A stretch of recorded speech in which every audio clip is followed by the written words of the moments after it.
chums.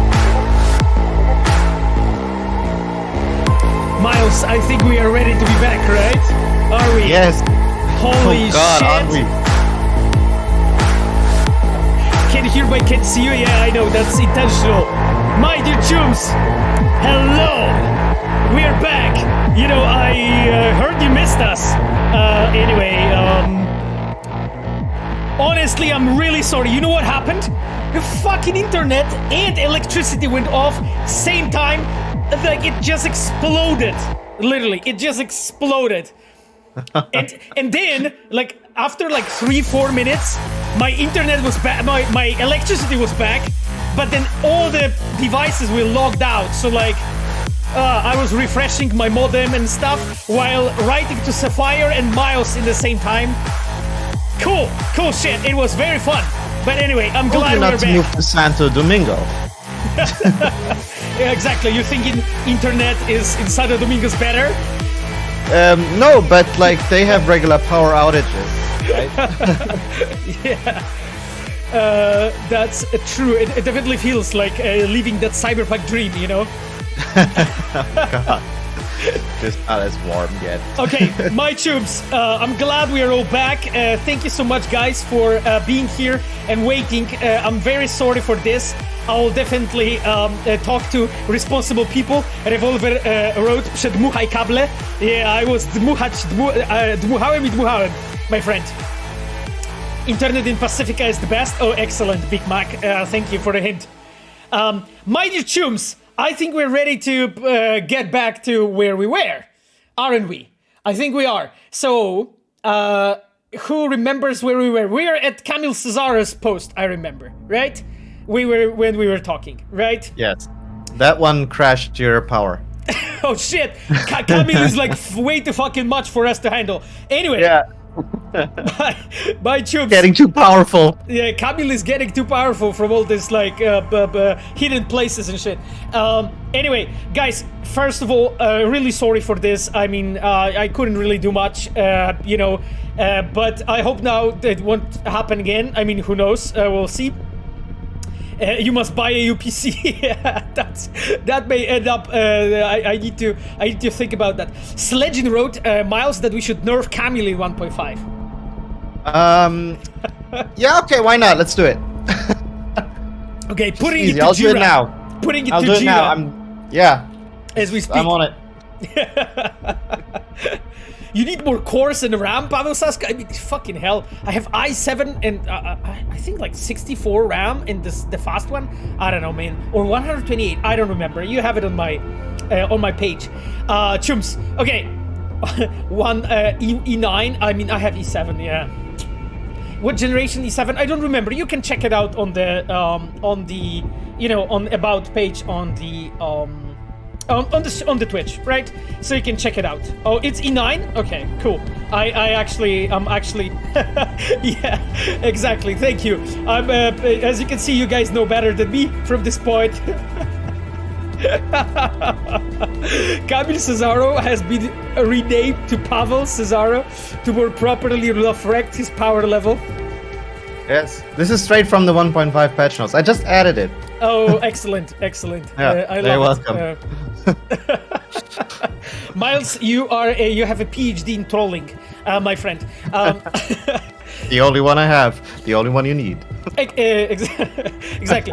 Anyhow, my dear chums, I think we'll be moving on finally. There's a question from Ezio. Can we say anything about Golden Nekker project? I think I don't think we can because we are not working on it, right? Like, this is a project that is being developed by the Gwent team, right, Miles? Yeah, exactly. Actually, this stuff like this, you know, while there's certainly means for us to just go over and ask them, it's not like we have our fingers on every little, you know, thing going on there, and it's actually kind of cool because stuff like that we can, you know, I was surprised by the announcement. We can just kind of experience that as fans as well. So yeah, okay. My dear chums, thank you for waiting with us, and let's go. Gwent boys. Yes. Pavel, are you considering a real-time tactics game like Commands? Kushix, I don't really know, I think, what you're referring to. Miles, do you... Excellent. Commandos. Oh, you're talking about Commandos. I love Commandos, actually. Did you play ever Commandos, Miles? No, I did not. I think you're too young, my friend. What? Too young? Yeah, I think you're... So nice of you to say. No, I think you're too young to really know it, because, like, I was playing it when I was, like, what, 14, 15 or something? I don't know. And at that time, it already came out before, because there was Commandos 1 and 2 that was, like, clear, like, absolute classics. I loved it. Like, we played it with my brother and my dad. My dad was really into it. Sorry, what? When did it come out? We need to Google, I guess. I would shot like 1995 and before a bit, like because it was like 1, 2, and 3. The third one was around 2000 or so. Yeah, in the 90s, DJ New wrote exactly. Okay. Like you need to be. Besides, like it was a pretty hardcore game, I would say, right? Like so yeah. Well, I was playing all the Nintendo stuff back then. And Marshall Banana. Okay, Marshall Banana wrote in Jagged Alliance as well, dude. That's like one of my most favorite games when I was young. Outside of like Baldur's Gate when I was young. Yeah, that was a long time ago. When I played like Baldur's Gate and the most. Miles, like what was stuff like that for you? Like Nintendo, you said. Nintendo stuff, yeah. So the NES, right? Nintendo Entertainment System, the original Super Mario Brothers. But I guess more consciously, I remember like my older brother, putting me in front of Warcraft 2, and I was not old enough to really understand what Warcraft.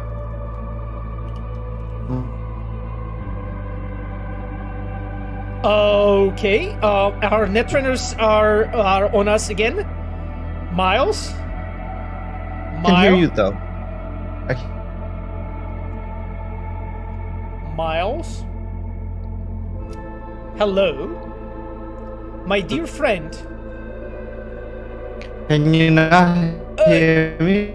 I mean, well, you are definitely with us. I think it's we are reliving a Ghost in the Shell episode. Miles? Miles, are you there? Miles, you need to upload 1.5. Miles? Best stream.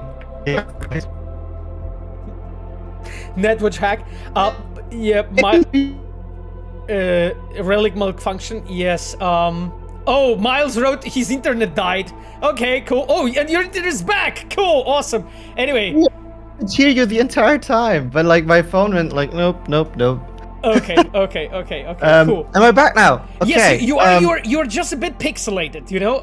You're just a bit pixelated. Like the quality of the data you're sending is pretty low. Yeah, that's just how I look like. You're not that much older than I am, by the way. It's not, you know. But it's like in my soul, of, 4 years. In my soul, I'm like 60, you know. So like I'm as bitter as 80. Enough. But you know, definitely as lewd as 14. Kogito wrote. But like, I wanted to. This is why you don't mess with that watch. Yeah, go on, Miles, please. Okay, I wanted to answer that question. So, like, yeah, Nintendo stuff was the stuff, but like Warcraft 2, I didn't understand back then. But I played that a lot. You know, my brother put me in front of that. And I have a lot of very fun memories playing with my friends games such as Secret of Mana for the SNES. Man, there's so many, like Tetris Attack for the SNES was also a huge one. Super Mario World, all of those games essentially. Yeah. I was making a weird face because, man, you transform into Robocop sometimes. Okay. Yeah, I don't know. Hang on a sec.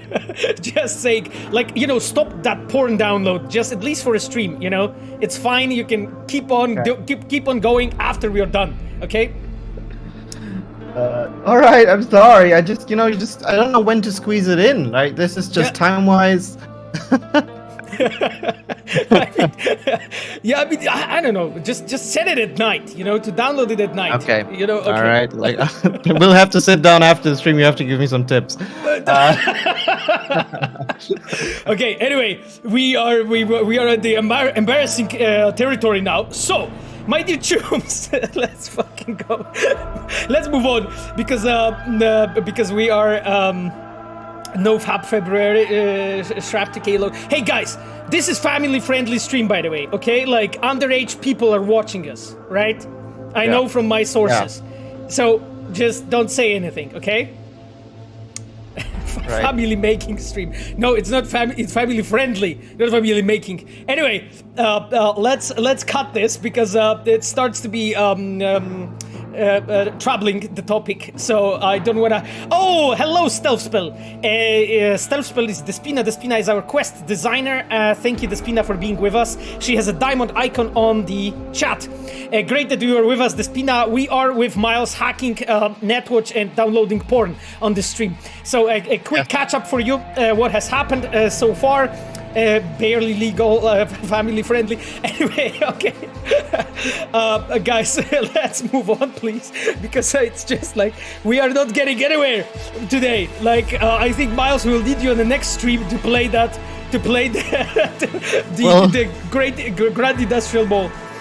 Yeah, we'll just cut it now and do like this gigantic cliffhanger and come back next episode. Maybe. Yeah. Machiavelli wrote what a chaotic stream. Yeah, I know Machiavelli. That's why we are like cutting that bullshit and we are moving on. Okay. These are the best. These are the best. Okay, my dear chums, let me actually try if you can see that. I think you can. I hope, yes, exactly. So we are back. So let's go to another one. I'm switching from Camille because we don't want my power to go off. So this is the. You guys didn't see anything, by the way. You guys didn't see anything. So this is a really cool. I would say a screenshot. Like you know what it is, Miles? It's actually Nomad, Street Kid, and Corpo. Do you see it? Like here, like a ultimate version. Yeah. Like basically, like someone just made like a really cool version. I don't know who that was.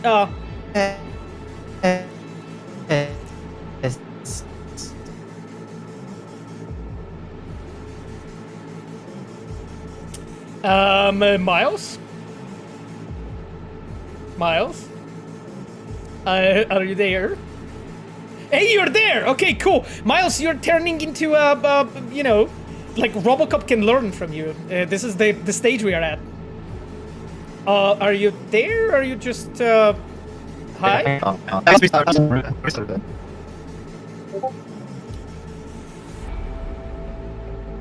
Okay, my tubes. I think that we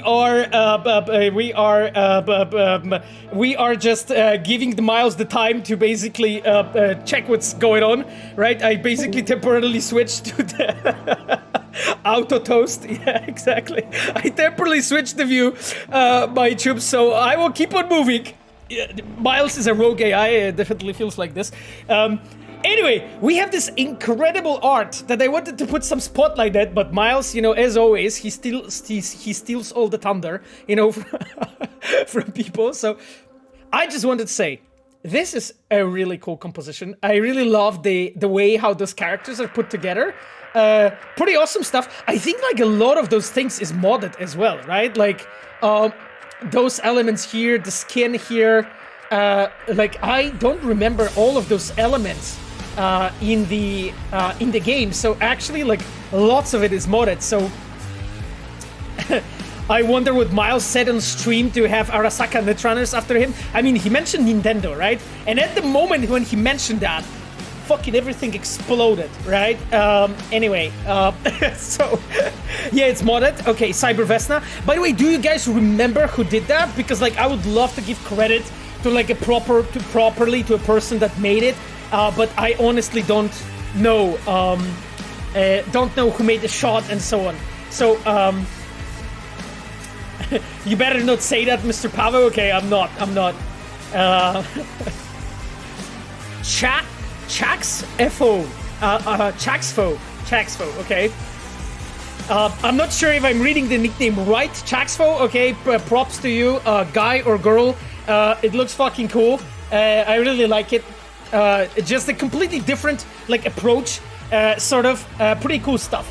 Anyway, dear chums, let's go. Oh, Jesus Christ. Okay, it's good that Miles is not here because we can do all the embarrassing parts when he's actually, not yet connected with us. He's like restarting his router. It's like, I think it's just a problem. So, hey, so this is a... Cyberpunk on Switch, Fire Gaming wrote, massive bonk. Yes, exactly.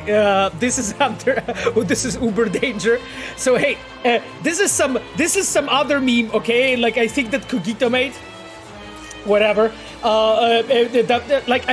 Cogito did a fantastic job with this, and he thought that we should remind our viewers about it. So let's take a look. Paolo Sasco. So only fans, top 1% creators. Okay. Want to know the secret to Latin lovers' legendary reputation? It's all the voice. Set the right mood and keep your bedroom partner engaged with Paolo's deep and sensual voice that would have made Barry White jealous.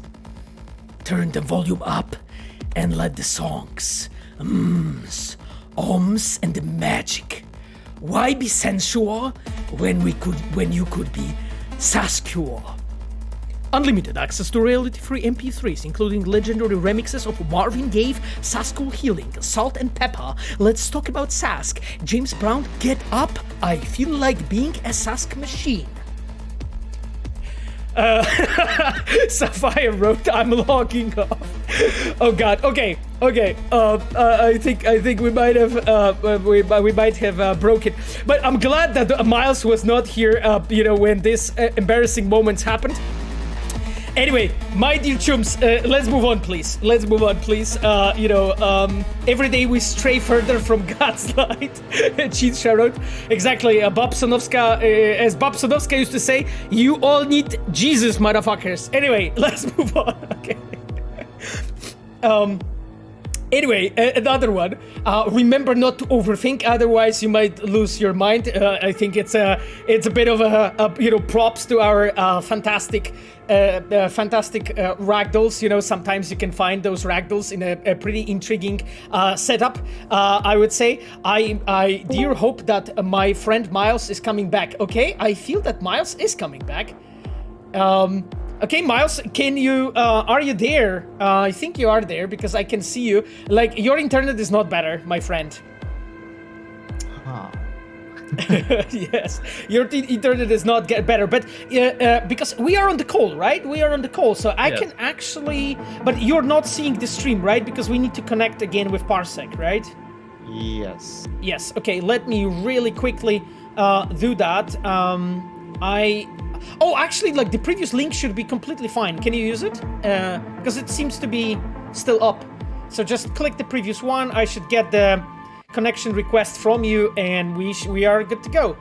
Hopefully. Yes, I got you. Okay, I get you. Let me just switch. What an interesting stream today. I'm sorry for that. Oops, I didn't want to. No worries. You know what? I will for now disconnect your inputs so that we don't have this. And boom! Here he is! Yes. I'm back! Alright. Fucking hell. How is it now? Is it better?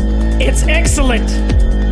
Okay. What is Parsec? It's a screen sharing software that we are using so Miles can actually play the game together with me even though I'm hosting.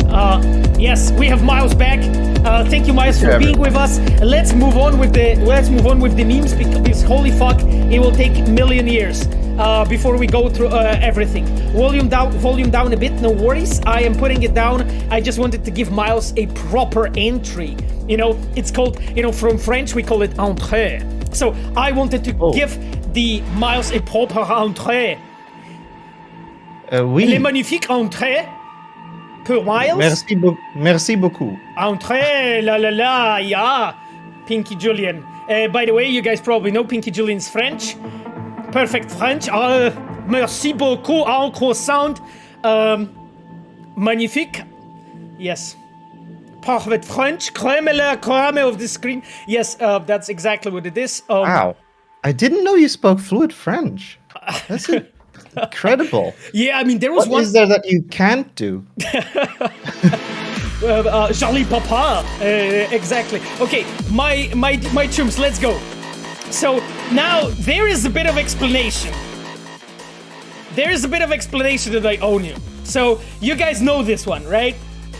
Oh, parle français, certes. Oh, thank you, Ascald. Old but good, yes, Klingon. No, I don't speak Klingon. Maybe Miles does? No. I can't say I do. But sometimes I get really drunk and then I think I can. So, there's that. That happens quite often, I have to say, to people who drink. Not to you, Miles. Okay, so my friends Cybercaldos wrote hello Pavo and Miles, happy Sunday. Am I late? My friend, you just missed me getting a power outage, internet outage, and Miles getting an internet outage. So yeah, you didn't miss anything, I think. The coolest parts already happened. Anyway, Miles, when you were gone, like we did some embarrassing parts like this one, but I'm not going to read it, you know. So let's move on. I told you it would be lucrative. Did you start it? No, I didn't. I didn't. Or did I? Anyway, let's move on. Link, please. Khrushchev's road. No, let's stop it. Let's stop it, my friends. Anyway, so guys, actually a word of explanation, right? I was actually the one who implemented that key to Yennefer's room, right? Because like the opening quest in The Witcher 3, the one when you arrive at the Skellige, where you have a storm on a sea and you like battle those like Skellige men out there and then you're like crushed.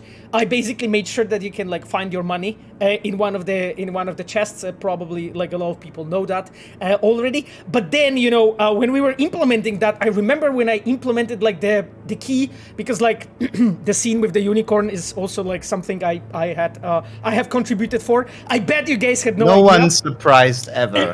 I bet you guys had no idea. But anyway, so there was this moment when I implemented that key thing, right? And I got our QA be like, hey Pavel, like this is a common item. Are you sure you want to do that?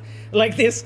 And I was like, and I looked at it and I was like, well, I mean, I did it intentionally to make it a common item. And then I thought, okay, I'll just leave this like a small wink, for the players. And of course, someone made that meme.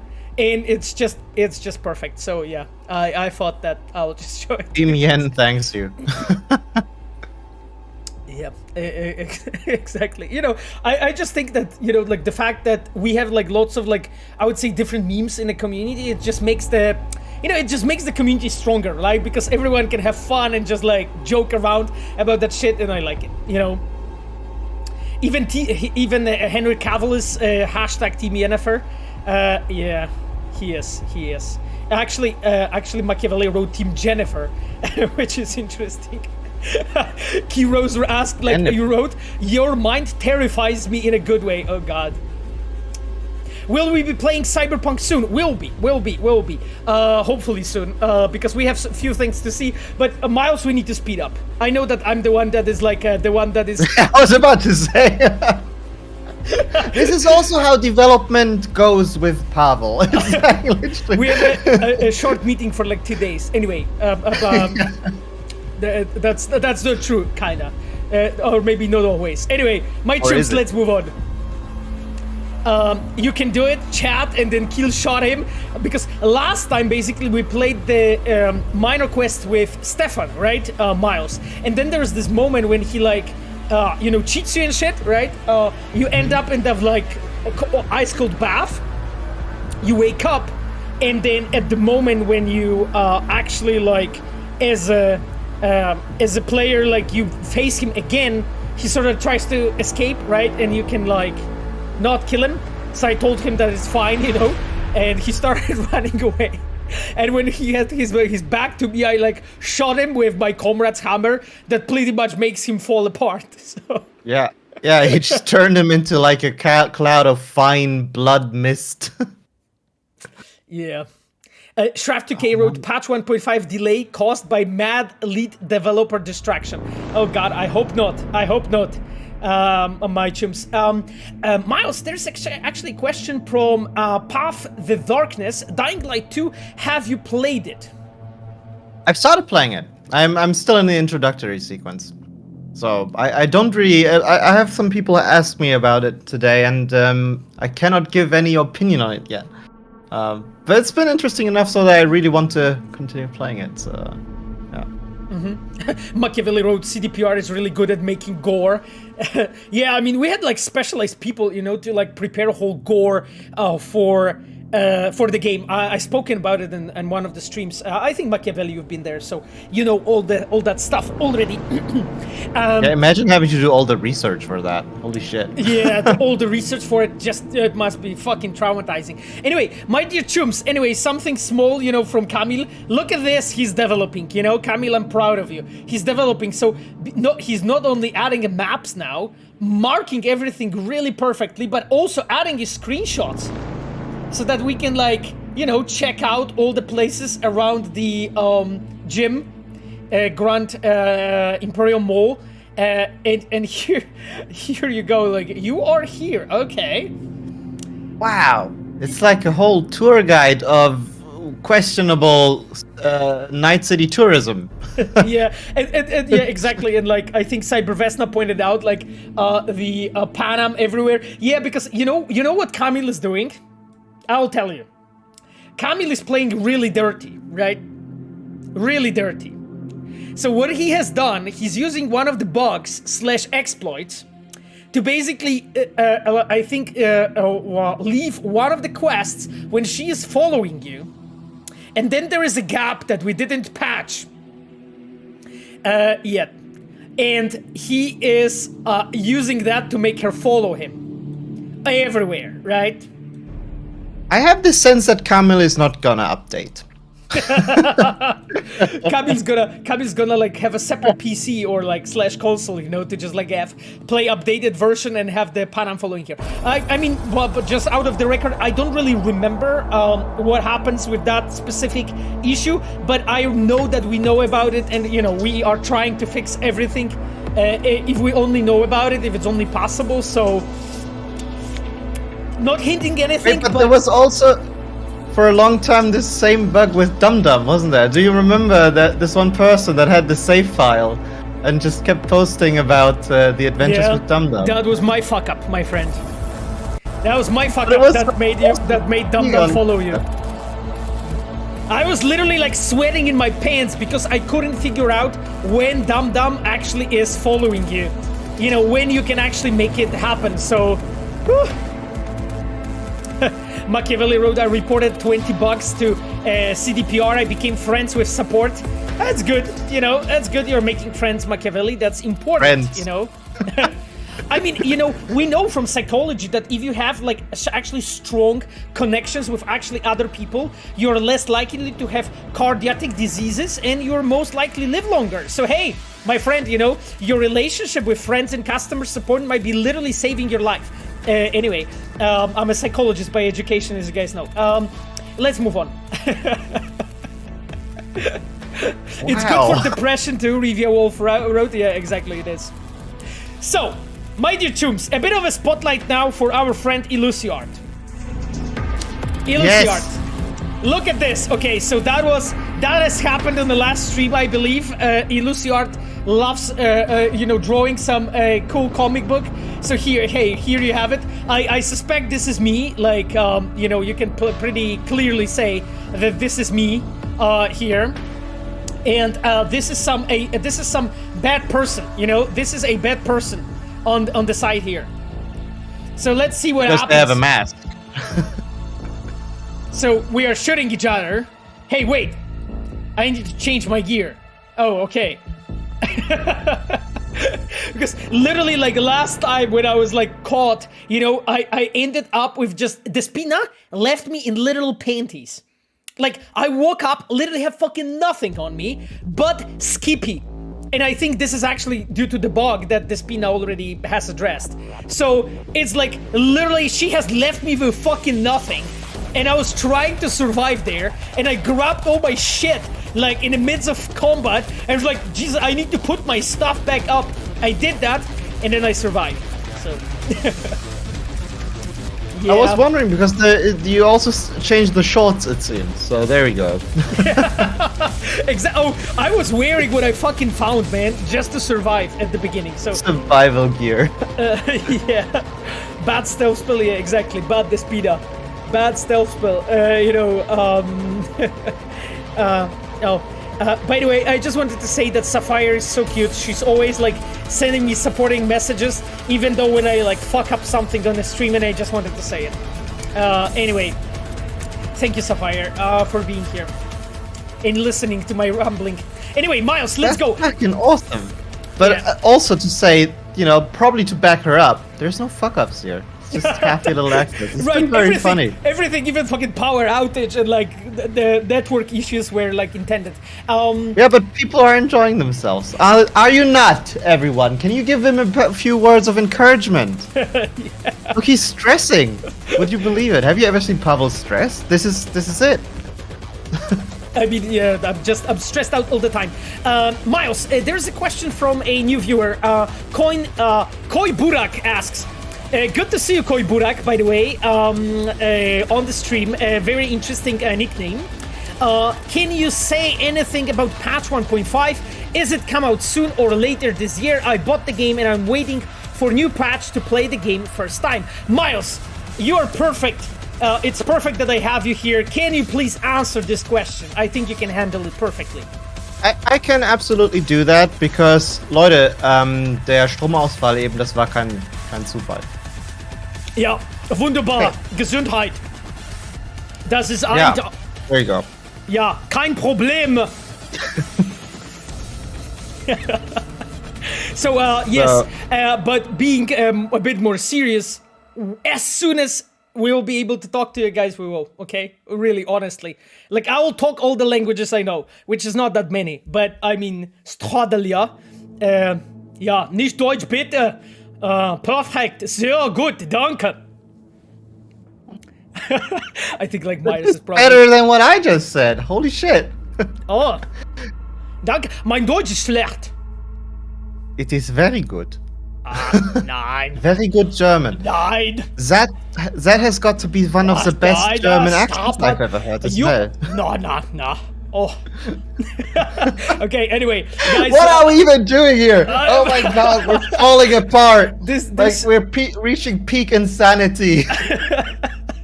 Damian Vos wrote, my Polish is so much worse. I mean, that's, you know, Paweł's German is almost as good as my Polish. Stealth. Dziękuję. Great stream, Obama. Oh, I'm glad we have Obama here. Never go full retard. I'm worried it might be too late. Okay, for me at least. I'm having a great time here. It's a lot of fun, but I will say the pitch for this stream was a bit different, Pavel. Yes, I have to say, that's true.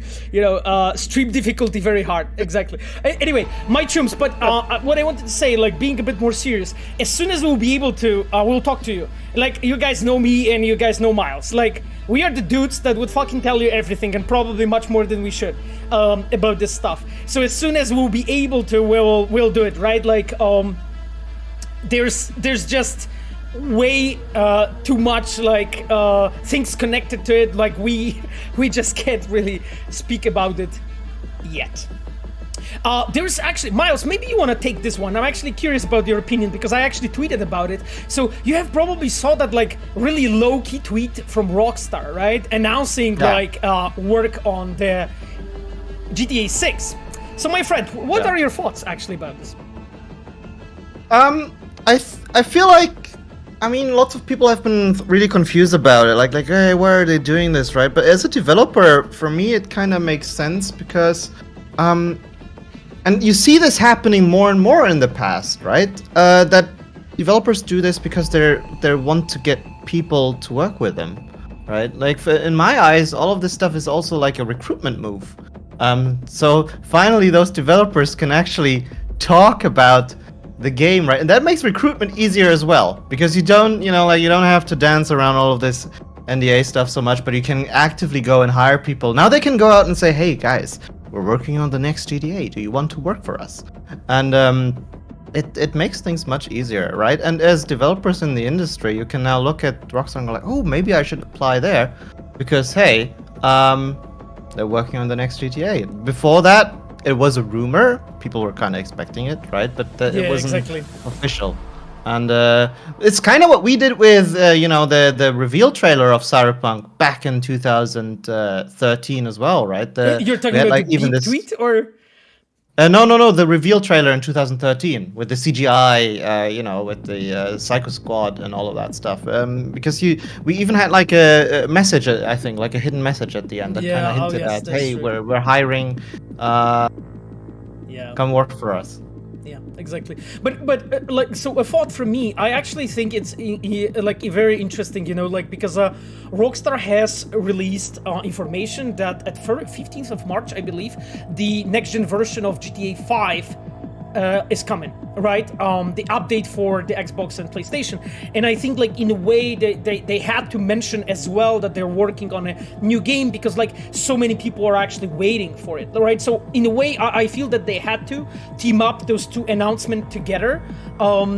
Even though it was very low key, and as you can see, everyone was really crazy about it, because as we all know, like the Rockstar games are excellent. I'm quite of a big fan, and of what they are doing. I'm maybe not a fan of the design decisions inside the games, and it's a really like long topic to discuss, especially like around the quest design and whatnot.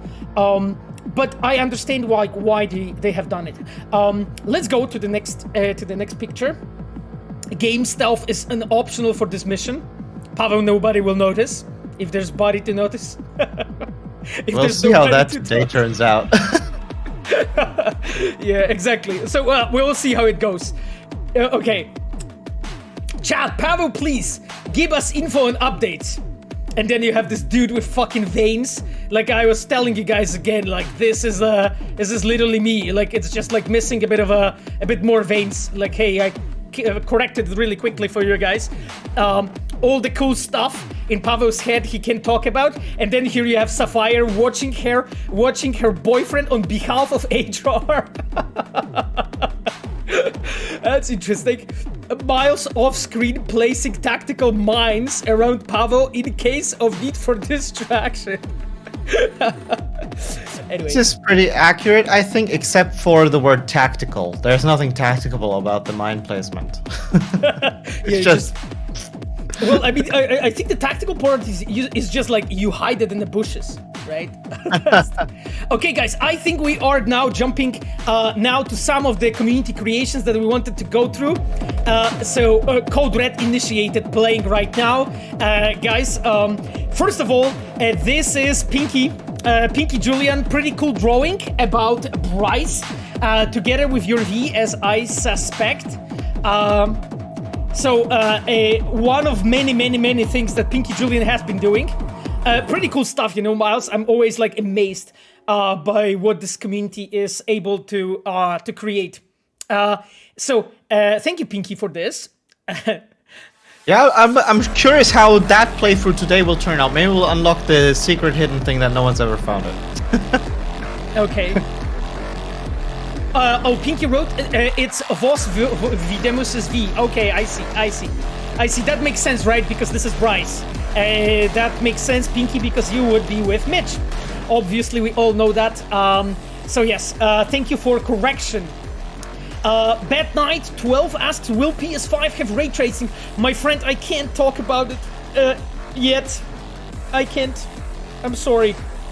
I will when I will be able to, okay? I can't talk about it, my friend. Sorry. Like, here's the meme for you. That's my face now.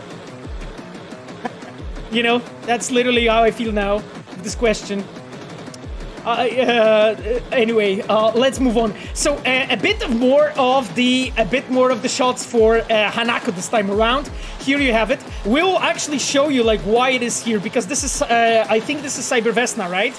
Yes, Cybervesna. I know you know them. Very well. So here you have one of them. But look at this, Miles. Do you recognize this jacket? You probably don't, right?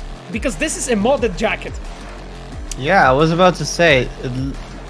Did you see? There is basically like all the freaks have like modded jackets with like Team Mitch, Team Carrie, Team Judy. There was Team Panam, Team Bryce, and Team Hanako, and Team Smasher. Like literally, there's like 6-7 types of jackets that they have. Really fucking cool for modding.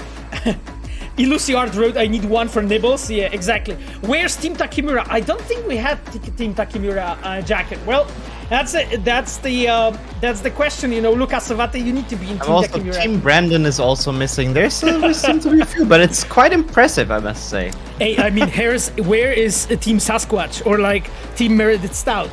You know. Exactly. That's the real questions here. Team Dum Dum. Yeah, exactly.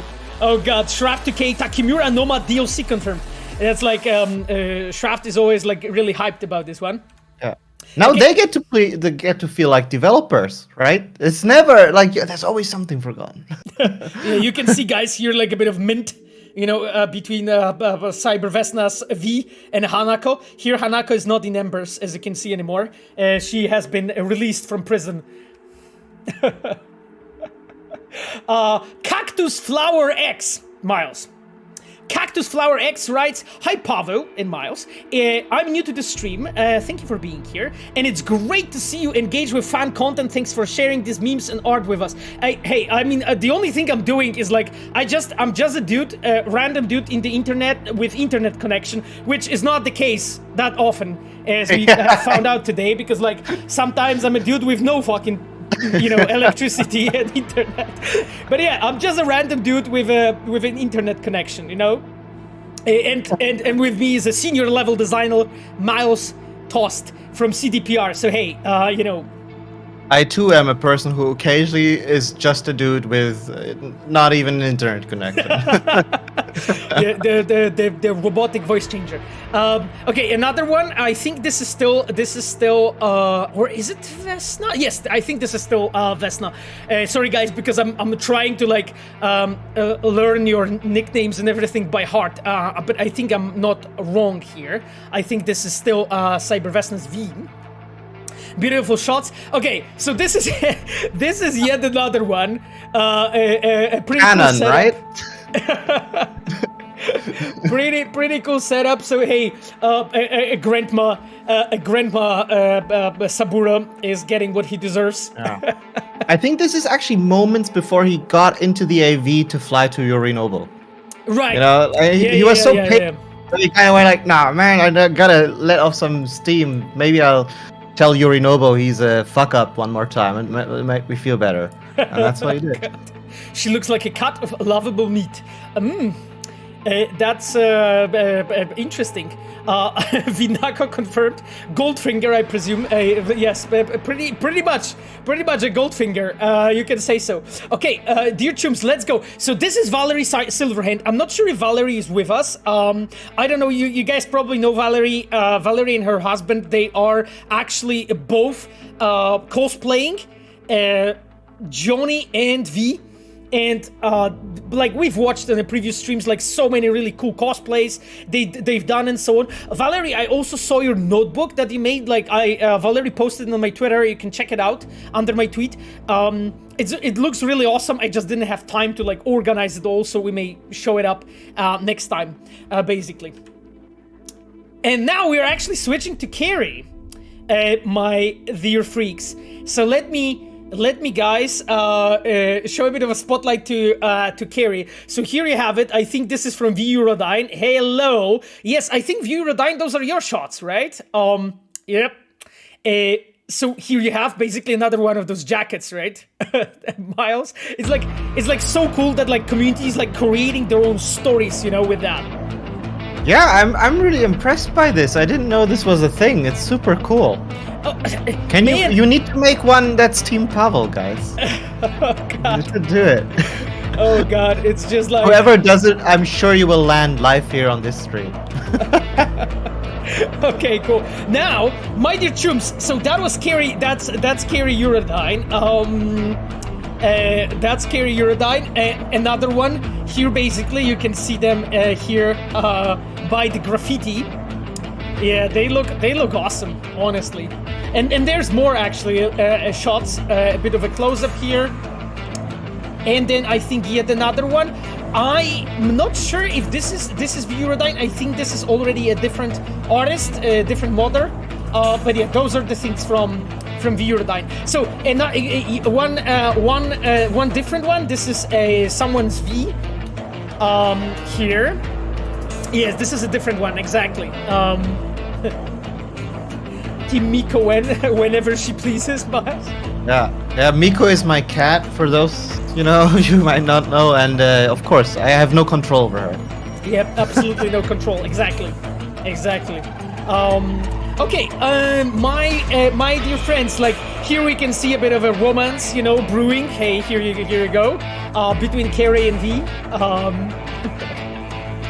So, now I wanted to show you something else. So this is actually Miles, a bit of a storyline, I think, that our dear Pinky wrote. Something like a bit of a comic book and so on, right? Here, look at this. You sure about this, little one? You're responsible for it. That's one way to say thanks for saving my ass, Mitch. I saved yours too, saved yours twice. So you can see it, okay, and then... Oh, no, why jump over? No. Oh, because that's the first one. Sometimes it's just like, you okay there, kiddo? Mm-hmm. Got really quiet after the scar stock. We are all vets, ain't bothering us anymore, but sorry if we made you uncomfortable. No, it's fine. It's just been a while since I thought about it, that's all. You sure you know this one? And then, thanks for saving my ass. I saved yours twice. So a bit of a cool, comic book between those two characters. I like the fact, that community is like creating. Yeah, it's very wholesome. Yeah. Aldershot wrote, gotta say a huge thanks to CDPR for embracing mods. Hey, my friend, like, modders are doing fucking, God's work, in my opinion. And why would we not embrace mods? Besides, like, I told you guys that I'm definitely like an old, senior fan of Schlongs of Skyrim. So just to those that, don't know this, like, very classic mod. So... Legends has it that Pavel is actually the first download on that. Oh God. By the way, I see Kazuliski in the chat. Thank you, Kazuliski, for being with us and listening to us rumbling. Anyway, let's move on. Okay, guys. So there is an artist basically on the Twitch, Nico. I don't know if you know him or her. I don't know the gender of the person, so sorry if I'm misgendering anyone. And that person is doing like lots of amazing, cool shots actually, and posting them on Twitter. And I just like picked few for you to actually see. This is so cool. Yeah, people are commenting. This is Tali from Mass Effect. Yep. Yeah. Yeah, that definitely feels like this, right? Okay, we have mining mines now. Okay, cool. So, my dear chums, I will move on. There's a question from Creep Slasher. What should an inspiring cinematic designer do to improve their portfolio? Do you want to take this one, Miles, or do you want me to jump on? Maybe you do it. That's more your forte, right? Cinematic design is probably closer to your discipline than probably. Yeah, probably. Mr. Blue Eyes entered the chat. I mean, guys. So for cinematic designer, like, super important thing is a understanding of the framing, understanding of a staging, and understanding of a composition, and that comes together when it comes to like sizes, colors, backgrounds. Like, you can see it here on the pictures that we are looking at. You need to understand a lot of the things here when you're building, to actually understand, how to make those things really stick out. And there's actually a lot of wonderful, like, artists on the Twitter who are actually posting their own pictures and so on, where you can basically see it, right? There are also, like, some tools for modders that are helping out. And I think that actually trying out virtual photography is an excellent way to start learning the cinematography in general. But basically, like, what you are needing as a cinematic designer is like a film knowledge, how actually you do put things together. So like anything you can learn, and there's so many sources in the internet that are like free sources really for you, where you can learn, you know, composition and how to put things together, and really like learn about the theory of color, right? That's really important, right? The staging. And on the streams, I'm actually talking really I'm talking really a lot about this, because this is much more important than it sounds.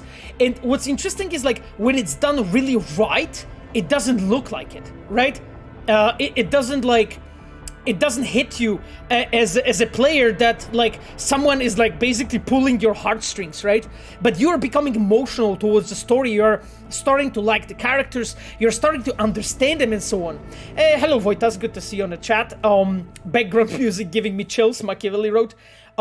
Didn't Telltale used to call level designers cinematic designers? Yeah, Miles. I mean, do you know anything about this? No, I'm not aware. I'm not aware.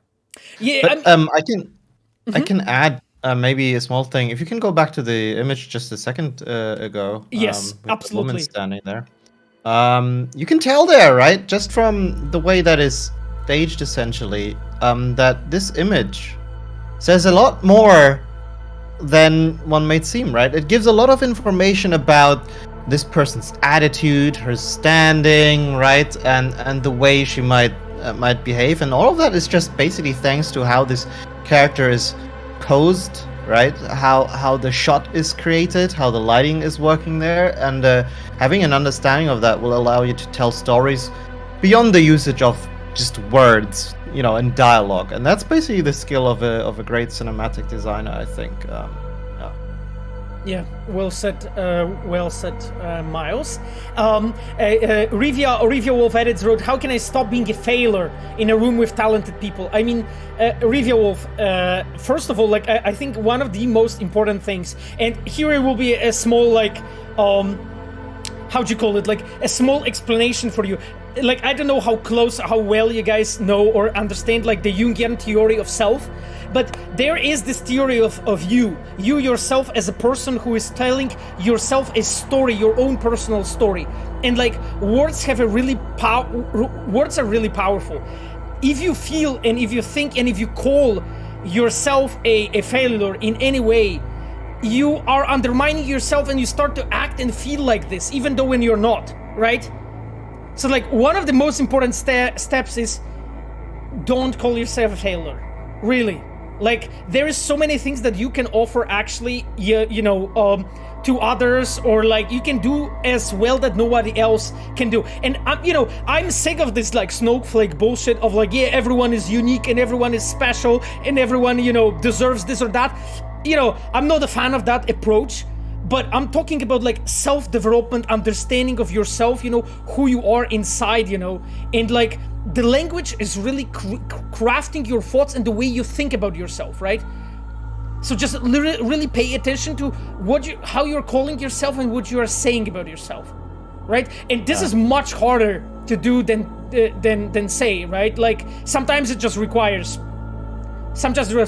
years of development, therapy, you know, you call it, you name it. But it takes really a lot of time. Anyhow, just wanted to say it. This is how you start a review. Maybe to add to that also, because that's really, really good stuff. Maybe also for perspective, right?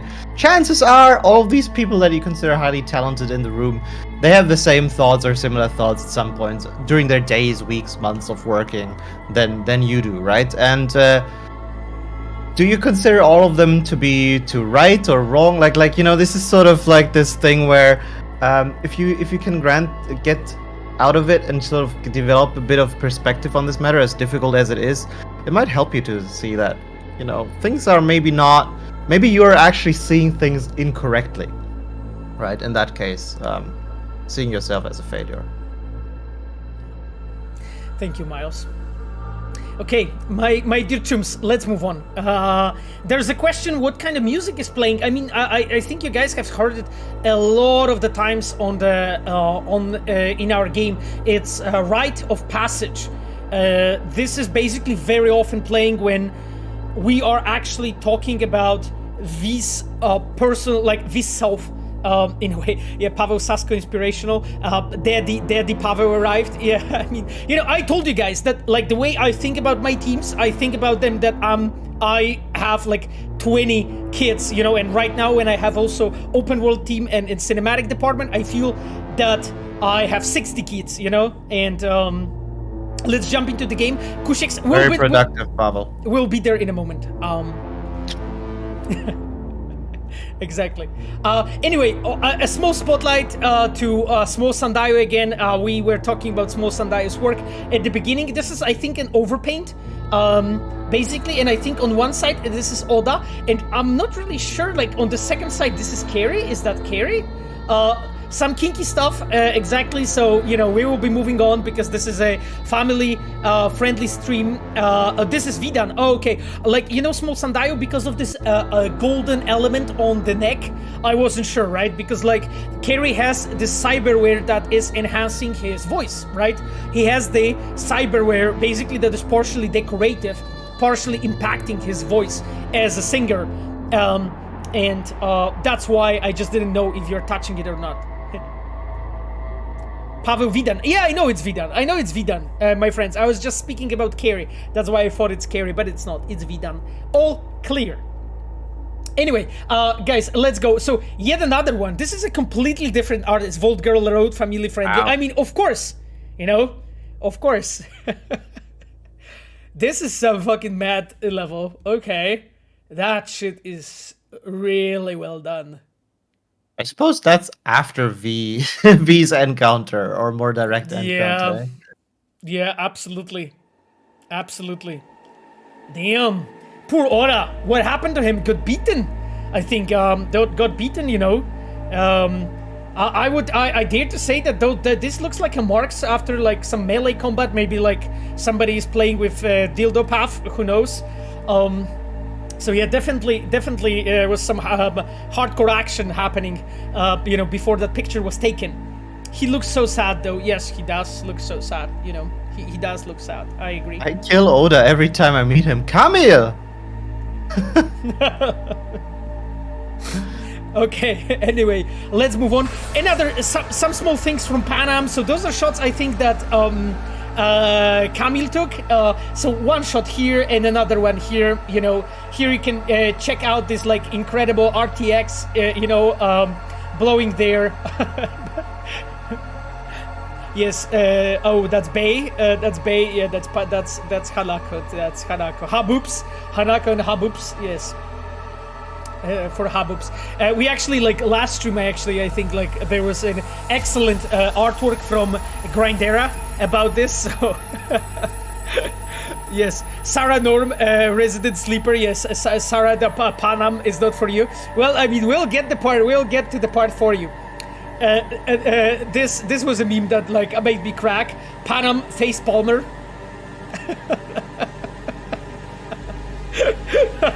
Not bad. Okay, yeah, I get it because her last name is Palmer. Also. Oh. Yeah. The explanation. That's the explanation. When you explain it. Holy yes, shit! You're welcome. That's cool. Okay. Daddy Miles explained everything. So. You're welcome. You get this one for free. Yeah, but it's really cool. It's really cool. I loved it. Okay, guys, another artwork this time around from Caffeinated Rogue. I actually saw the Caffeinated Rogue's work on the Twitter. Really cool one. I suspect, as I understand, this is Rogue with Johnny. Is it? I think believe so. Yeah. Yeah, I believe this is Rogue with Johnny. Really cool drawing. Really awesome. May have shit. even had some caffeine. Yeah, they may have exactly. They may have had some caffeine. It's Valerie, I think. Oh, that's Valerie.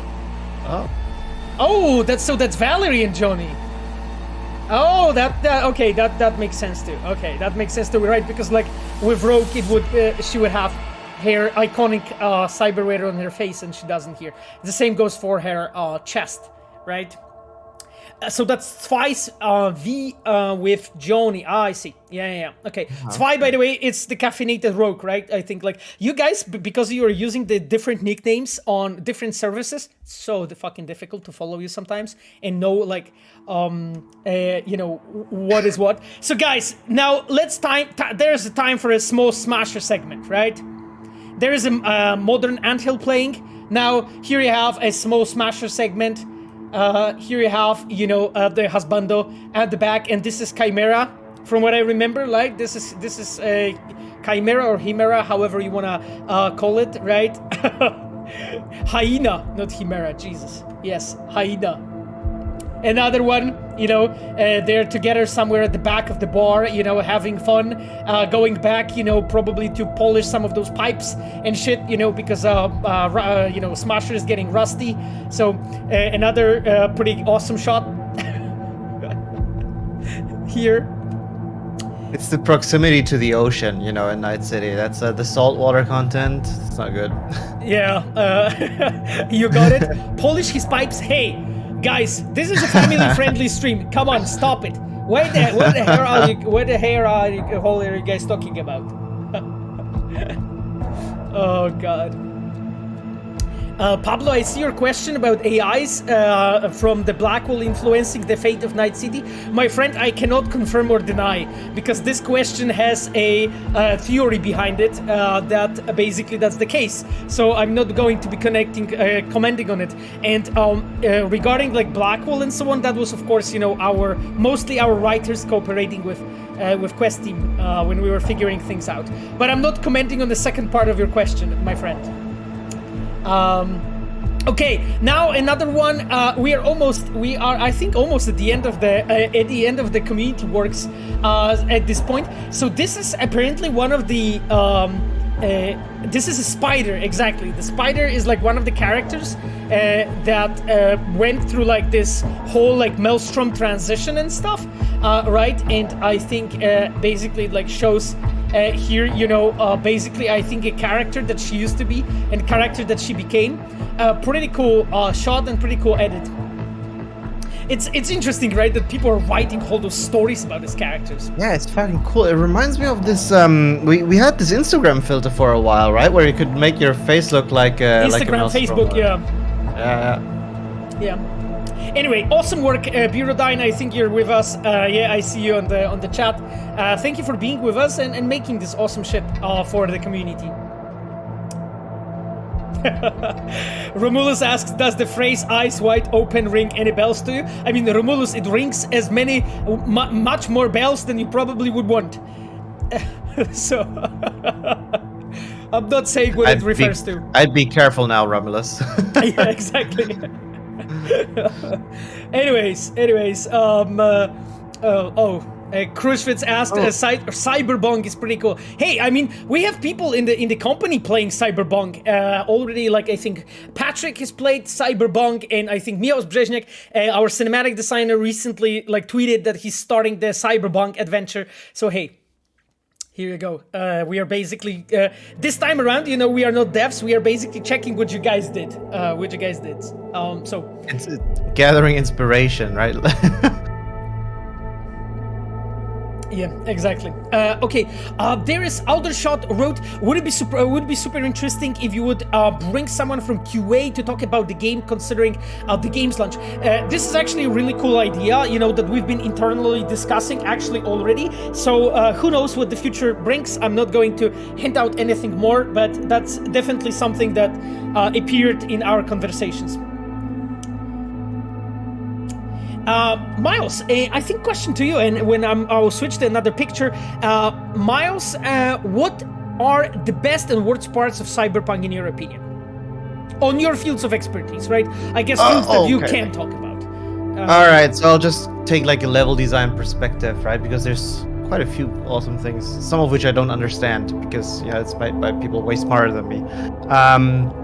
For the level design, what I think is one of the best parts.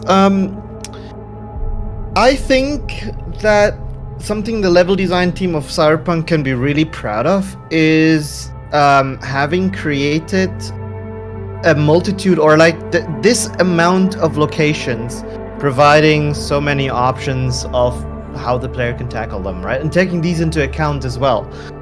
So really, if you look at gigs, for example, there's in many cases they really allow you to play them, no matter what kind of playstyle you have picked, and the way you are building your character. And even if it's like there's a slight difference here, right? Like where it's your playstyle, but even if you just want to role play it, right? Like you have your character and maybe you're imagining yourself as a person who he doesn't just use the door, but you crack open a window and try to climb through and sneak in, even though you could use just the front door, just blast your way through, right? And catering to the players' playstyles and needs on that scale is something that took us a huge amount of time to figure out and get right. Tons of iteration, right?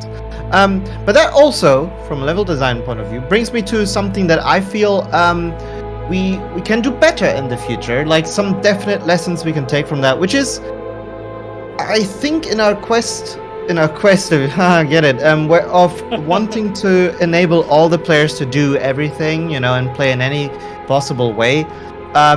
There is a bit of a noticeable sort of dilution on the location experience throughout the game, in which sometimes it's better to have a moment where maybe your playstyle is not the valid choice, right? And you actually, the choices you've made are making the situation hard of you, because I think it makes those moments in which you actually then experience your playstyle or your way of playing working so much more rewarding, right? So it should be more like a shuffle of cards, and sometimes you have a good hand, sometimes you don't. Hopefully more often than not it's good, but it shouldn't definitely always be a good hand, because if you're always winning, it kind of defeats the purpose of winning, and it makes it feel worthless. And I think this is something we'll be taking to heart. Like I think what I'm taking from what you were saying, Miles, is like that sometimes it's like uneven, right? Like I think because like we have that in Cyberpunk quests too, when I feel like there's like so many excellent like stories that we made, and then there's enough of those that I'm not happy with.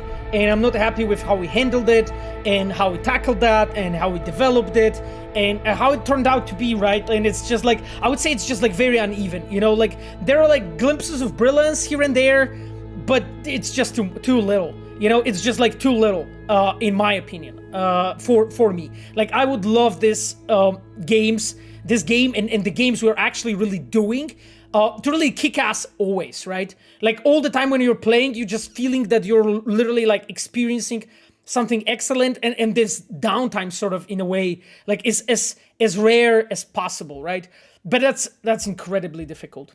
So yeah, especially on a game this scale, right? Like it's pretty much it's almost impossible to guarantee that every single experience will always be on the highest level of quality, and always feel like super special to you, right? And the result would be, like, do you make the question that one has to ask them? Do you make a much smaller game and figure it out? And it's that's also not cool, because then you start struggling and making a believable open world, right? Because if it's just like one building that you play in or whatever, then it will be that much harder. So balancing that is really difficult. Yeah, there's a question which quests could be done better. I mean, my friends, like, I think like it's just like in games like this, pretty much everything can be done better. Like honestly, like stuff that I'm like proud of and I'm happy with. When I think about like improvements, that you can imagine as a designer artist to do, the fucking list is like as long as like, I just take a toilet paper roll and like literally, fill it all up with my notes. It's just like infinite. I can keep going. It's kind of like, I mean, like imagine yourself working, maybe you guys have a hobby, right? Maybe you draw, maybe you have another creative hobby, like you paint or you craft something, right? Think about the times where how often you finished the result and sat there and thought like, this is perfect, there's literally nothing I could have done better next time, right? Yeah, exactly. It's not a thing. It's probably not a thing, right? And it's the same for us when we work on our stuff. There's Pavel, you're widely credited for playing an integral part, which is also true, on the Baron quest in Witcher 3, right? And that's something where people go, oh wow, that's fucking awesome, that's so amazing. But probably, if I asked you directly, you could probably find some things where you say like, no, I wish we did that. And exactly. we did this. Exactly. It's just like, but like, guys, like I was talking about it on the streams before, that literally like regarding Bloody Baron, but also like my other quests. But like I was for majority of the time when I was working on Family Matters, exactly. When I was working on that quest, I was feeling like, holy shit, this shit is so bad. Like I need to keep working on this and keep improving this, because I feel this is like one of the worst fucking things I did. And when players will get there, I'll be just embarrassed with like how bad this shit is, right? And for majority of the production, I really felt that. Like I remember like Fabian, our German PR manager, who like talked to me like half a year before the release, or maybe something like that, when like some journalists played like some early access, I think, Miles, and Fabian reached out to me saying like, hey, Miles told me that you were doing the quest and so on, and a German journalist said that it's great, and I was literally first time when I heard that it's good. Like, yeah, I remember actually the instance, you know, like just as a little anecdote. I'm not going to say who it was, but we had this fun little moment where after we finished like a good chunk of this, because this was the first person who played longer than any other journalist, right? And they continued playing the Bloody Baron quest line, and then eventually said, okay, so maybe we should play one of the side quests now. And we kind of went, well, that was one of them. Like it just did that. Like it didn't go and you know, that's kind of where we also ourselves at this first moment, we're like, man, this game is maybe not gonna be a catastrophe. Holy shit, right? Because as a developer, it's so easy to fall into this tunnel vision, to see all the unfinished work that you still have ahead of you, right? And for me as a level designer, it's also something where I remember vividly working on some of the locations in Cyberpunk, and having like these moments of small crises where I was looking and thinking like, wow, why isn't it?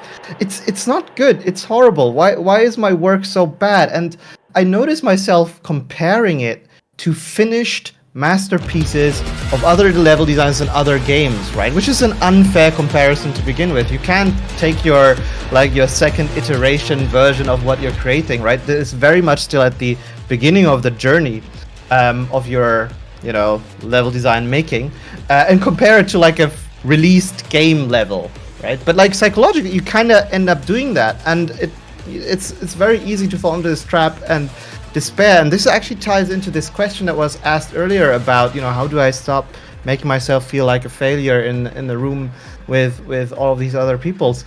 You see, a lot of people might look at, you know, the team at CD Projekt and go like, wow, these people are so talented. How are they able to make these awesome stories and all that stuff? But you see, the very people working on it, we're people just like you, right? Like we have these moments, and I needed a good chat with some of my peers and other level designers, right, to get me out of this hole.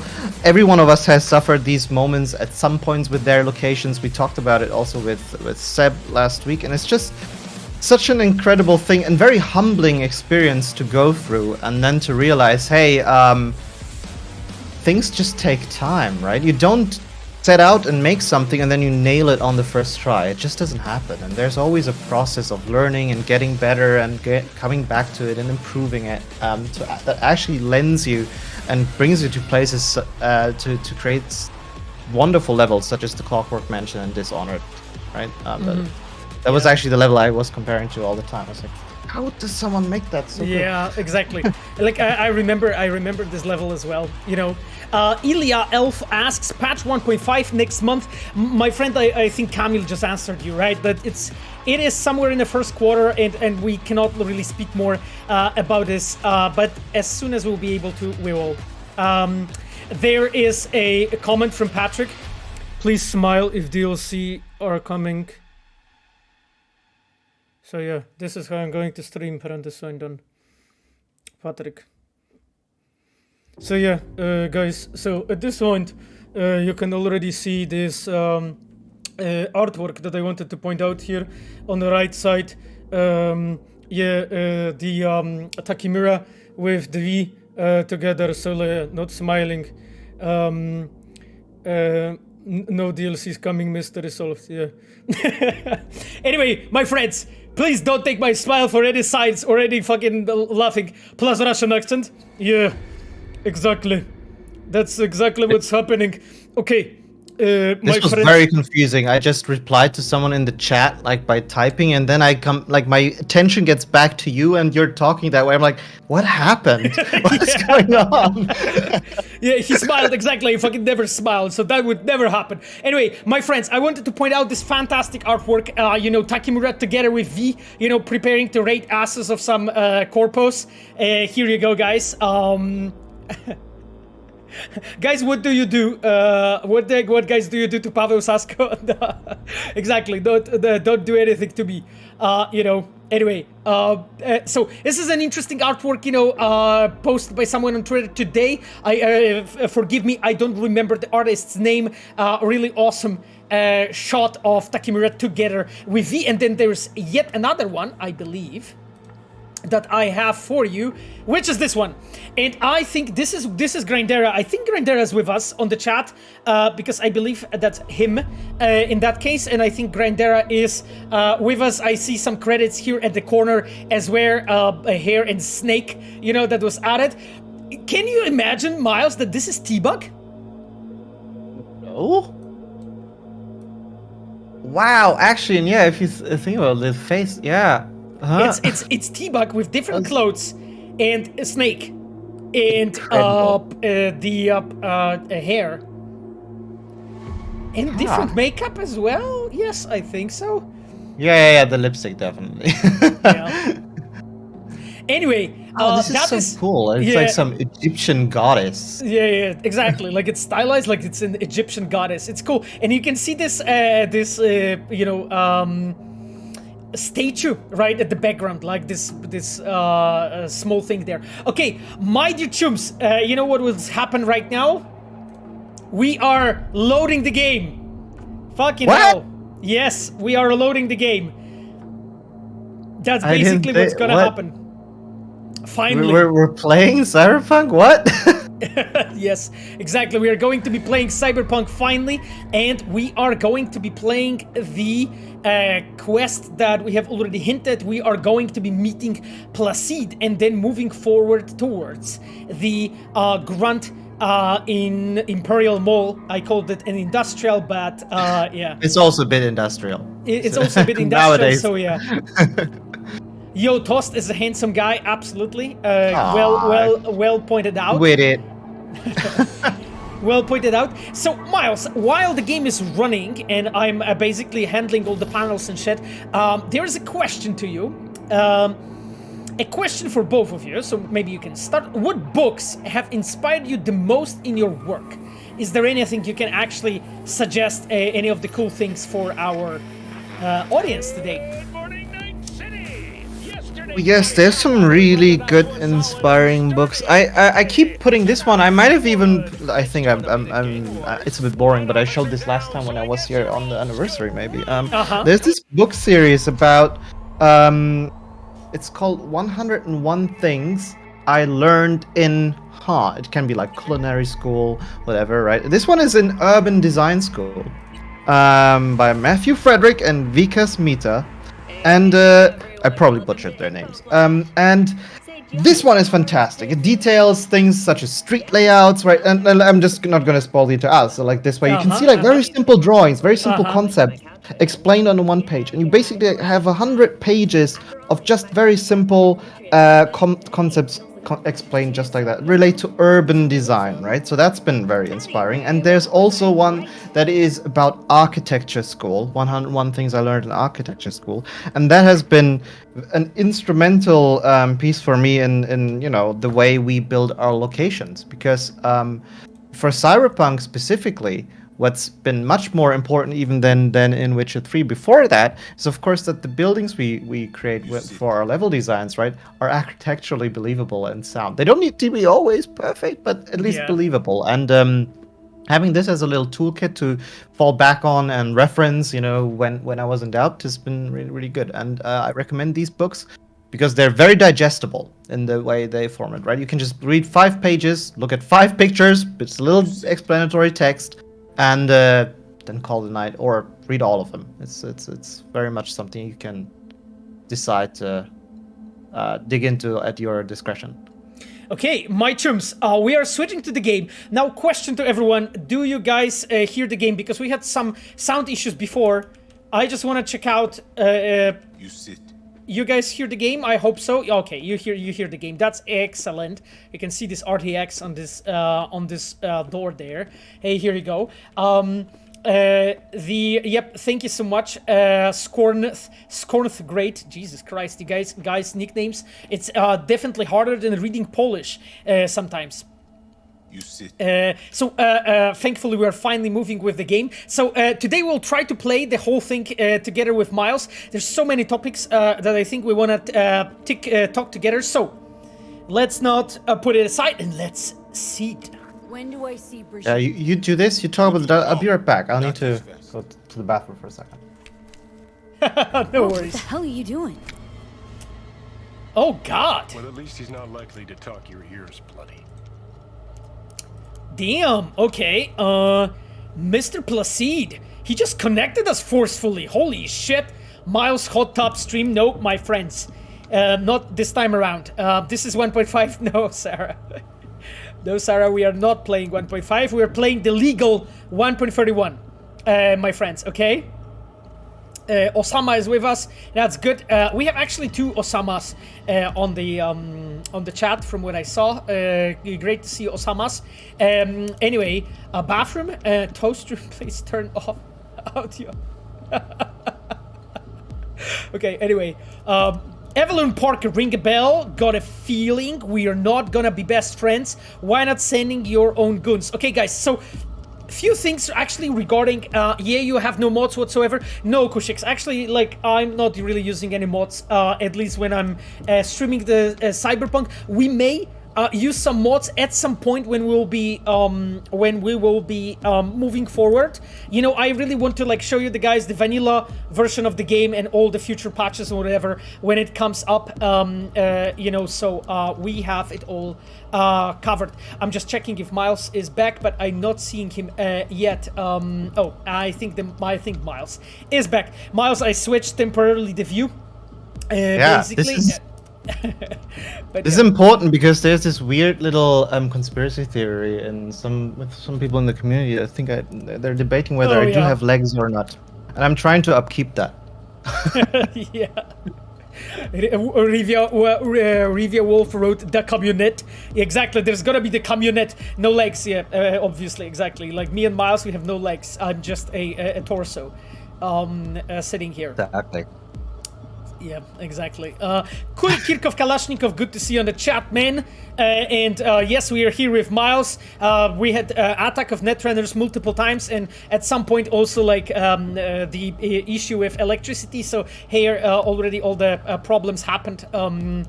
Anyway, why not send your own guns? Evelyn Parker, ring a bell. Let's actually ask about this. So guys, you can actually see the way how we have decided as a designers to like basically frame the scene for you, right? You're sitting down, you're being hooked up here with your arm, and this is definitely not by accident. Like, we wanted to show you that the operation that like Placide is doing is somewhat forceful for you as a character, right? And you can see here like that Johnny is exactly the shot, and you know, of course, the RTX door.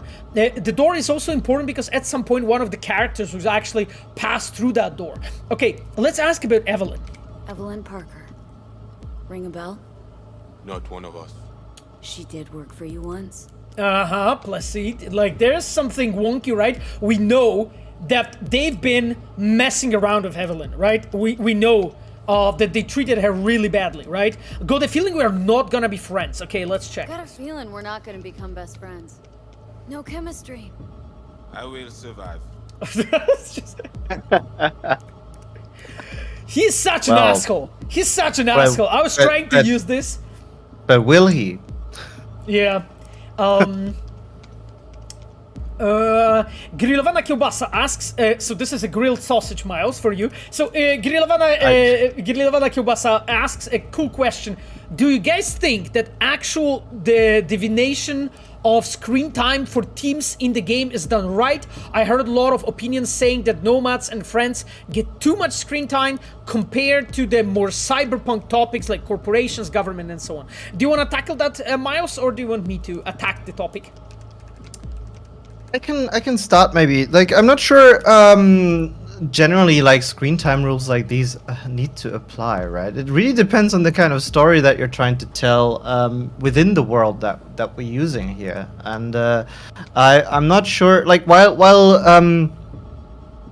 let's say it like this: while Cyberpunk is or like the game, right, is very much playing in a cyberpunk world where corporations reign supreme and they are the ultimate forces of power that you know, control everything, and you do get thrown into that a bit. It's not necessarily a story about corporations controlling the world, right?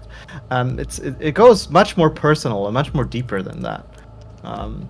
Which I think now this is where I'm going to hand it off to Pavel. Yeah, thank you, Miles. I mean, so I will just finish the message that I'm typing. Because like okay, sorry, then I'll take it, because like this game is very much, you know, Cyberpunk is all about how people are lost, right? Like, the whole technology has affected people's life to the point of where it turned into this dystopian hell. People are isolated, and I think it's really much more interesting for a Cyberpunk game then to explore what does that do to people and their relationship to others, right? And this is exactly what you get when we look at the Nomad storyline, for example, right? And all these friends that you can make, because it's really just showcasing different ways of people coping with this world, and how relationships can still be formed or are changed forever, even by the circumstances that they are forged in.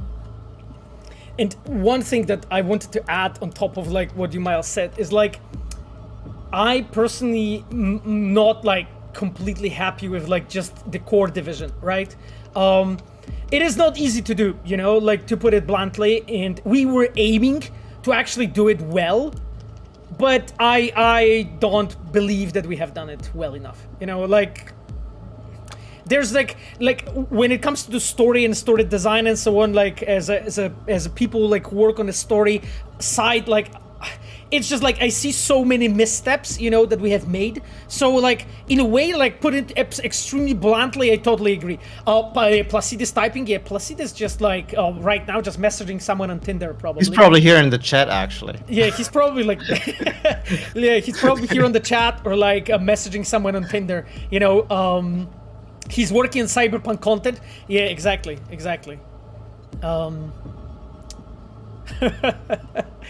He's fixing some of that fuck ups, you know. Anyway, my dear chums, you know, he's he's texting me. Stealth Spell Road. Yeah, okay. Oh, but Placide has a girlfriend. He's cheating. Oh wow, that's interesting. Okay, we are getting deeper into the lore. Hello at Placide, Camille wrote. Anyway, my chums, let's move on. Let's move on, please, because there's shit of things happening. Afterthought wrote, it's a story about holding on to your humanity in a world that has forgotten about the meaning of that word, which it does very well. Yeah, and that's like one of many interpretations, right? Like, I think like in that regard, this is fine. Like, I think like interpretation of different themes is not really done well enough. But again, like, that's a learning, you know, like, in The Witcher, it was the same situation. We've been learning, you know, throughout when working on a game. And here, like, on Cyberpunk, it was just much more difficult, simply, you know, and we were simply not ready. Like, even today, like, we had a cool chat with Miles about it, right? And Miles had a really cool thought that is like, I'll just reiterate what you might have said, and you can of course add that, like, Miles said that he felt that we sort of were not fully ready for this challenge.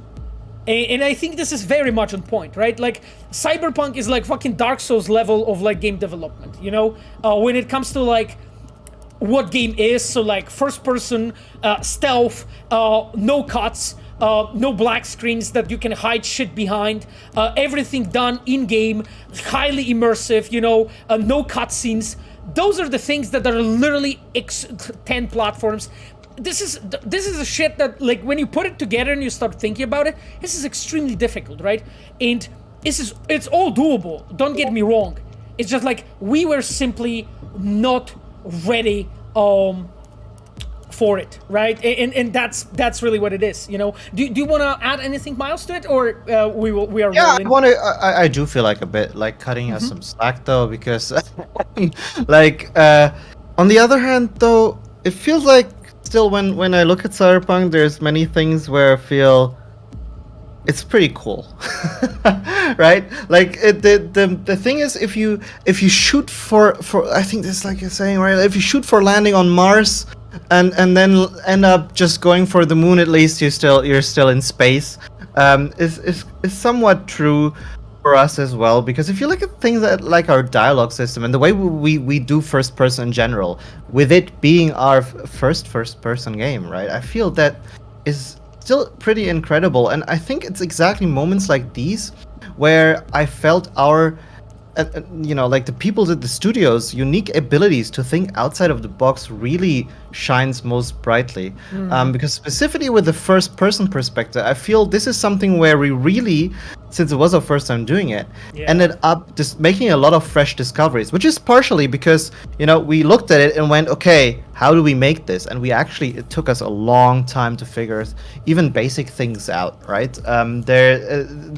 We certainly repeated some mistakes that I feel other studios who have, of course, more experience with this had already long figured out, right? A lot of this was, for example, related to finding out how to do the whole lens distortion for the camera FOV, instance, vertical, right? We had issues figuring out, okay, how do I make a meter in the game feel like a meter exactly, sort of, right? In real life, and not like you look at 1 meter in the game, it's actually like half a meter what it feels like, and stuff like this was quite difficult. But on the other hand, this whole sort of attitude to making this first person allowed us to make a lot of fresh discoveries, which I feel also are in part in areas where other studios may have already felt like, okay, I think this is how you do it, and that's done. No iteration needed anymore, right? And our first person only approach, for example, where we almost never cut out, is one of these, and I feel it like the quality of the first person animations in Cyberpunk is really, really excellent all throughout the board.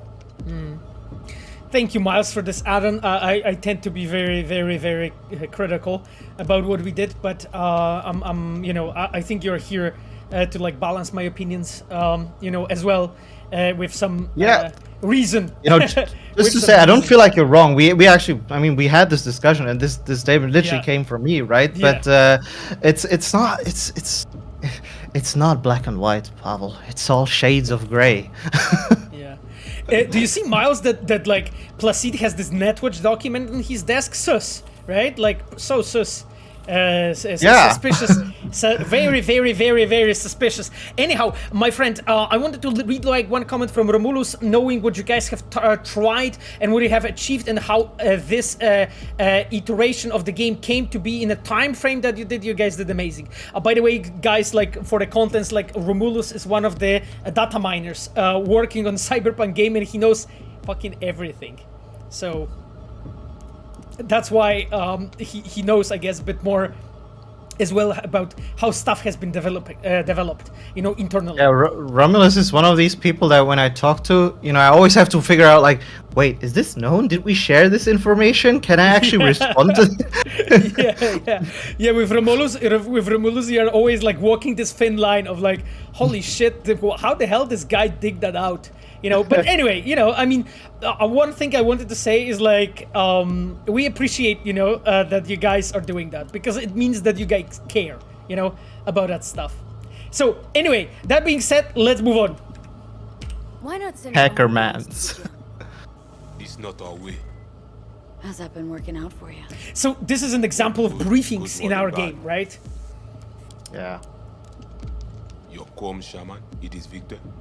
I really love the Voodoo Boys lingo, by the way. Like, you know, Yeah, the yeah. usage of Chrome Shaman for Ripper Dog. Yeah, exactly. It's.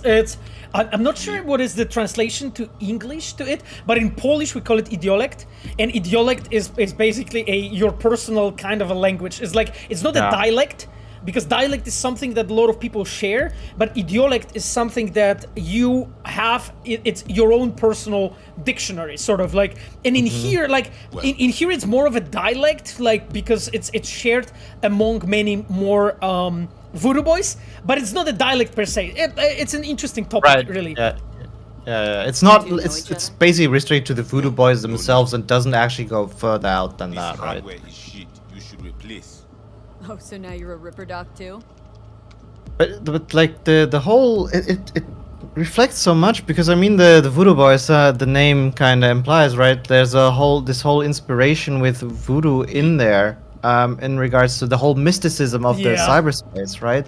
And just this word itself, or like the term Chrome Shaman, I feel it says so much about how their attitude to, Yeah, I mean, all things absolutely. digital. That's the thing. Like I remember, like sometimes when we were discussing it with our writers, like one of our story lead now, he's an associate story director, Tomek Marchewka. Tomek always says that like I am the guy, being like me, that I'm the guy who's like defined by like words and their meanings. That I always pay attention to that stuff because like I'm a believer that like words create reality, right? Like that's not like a new concept. Of course, you know, those of you that study like literature and stuff, you will know and recognize this concept. It's like the way you call things out, the way they become like this, right? That's why I talked to you a bit before about Jungian theory of you, right? Which is like a really important part, and it kind of like connects here in a fairly interesting way and fashion, let's call it. So like the fact that they call it like Chrome Shaman, it as Miles said, speaks so much. Jesus Christ. Let's move on. You know what? Fuck this. Okay, what's the matter? Or just I mean, in a way, you know, the usage of the word choom has definitely increased since the word since it came out. I've seen it used by people who don't really play, like who've never really played Cyberpunk, kind of heard about it, right? I've seen it used on social media by people just to refer generally. It's kind of wonderful to see that, how that happened. Okay. Because that's only restricted to this, right? It's not like the Cyberpunk universe by Mike Pondsmith, or is this a term outside of that? No. It's a term coined by Mike Pondsmith in Cyberpunk. It didn't like his own Chumba did it. His own Chumba. You guys remember from the brain dance? Besides that, everything okay? Besides that, everything's okay? No net problem. Cortex spikes. Other trash. Any of that a deal breaker? I asked you about the chip. Yeah, that's Okay. harsh. So it turns out that they basically, so I am being like checked and examined. I remember when we added that point in the story when we were like designing it and when we were like, holy shit, okay, when we really want to make that moment stick, we need to make Placide and others actually talk about the chip and the fact that you are SV unique on that way, right? Like when they scan your OS, so like operating system that is running everything on V, they need to see it and comment on it and say how suspicious that is. Pinky Julian, by the way, that's pretty much what it is, right? It's a very big taboo what Placide did here of just grabbing you and just kind of taking a personal link and plugging it somewhere else. Exactly. Well said. And I remember we talked about it internally. You know that it's like it's supposed to like feel in a way violating, right? But again, SV, I need to do a job for them. I need to help them on whatever they're working on, which I'm trying to find out, so that they can help me. You know. Okay. Unimportant busted anyway. The chips. Why I'm here. Okay, I think we are... Okay, let's go the truthful Why path. I'm here. Why I want a word with Brigitte. Doesn't look at all familiar. It should. Why? I see only it is damaged. Got a bullet to the brain. Hasn't worked since, that's how.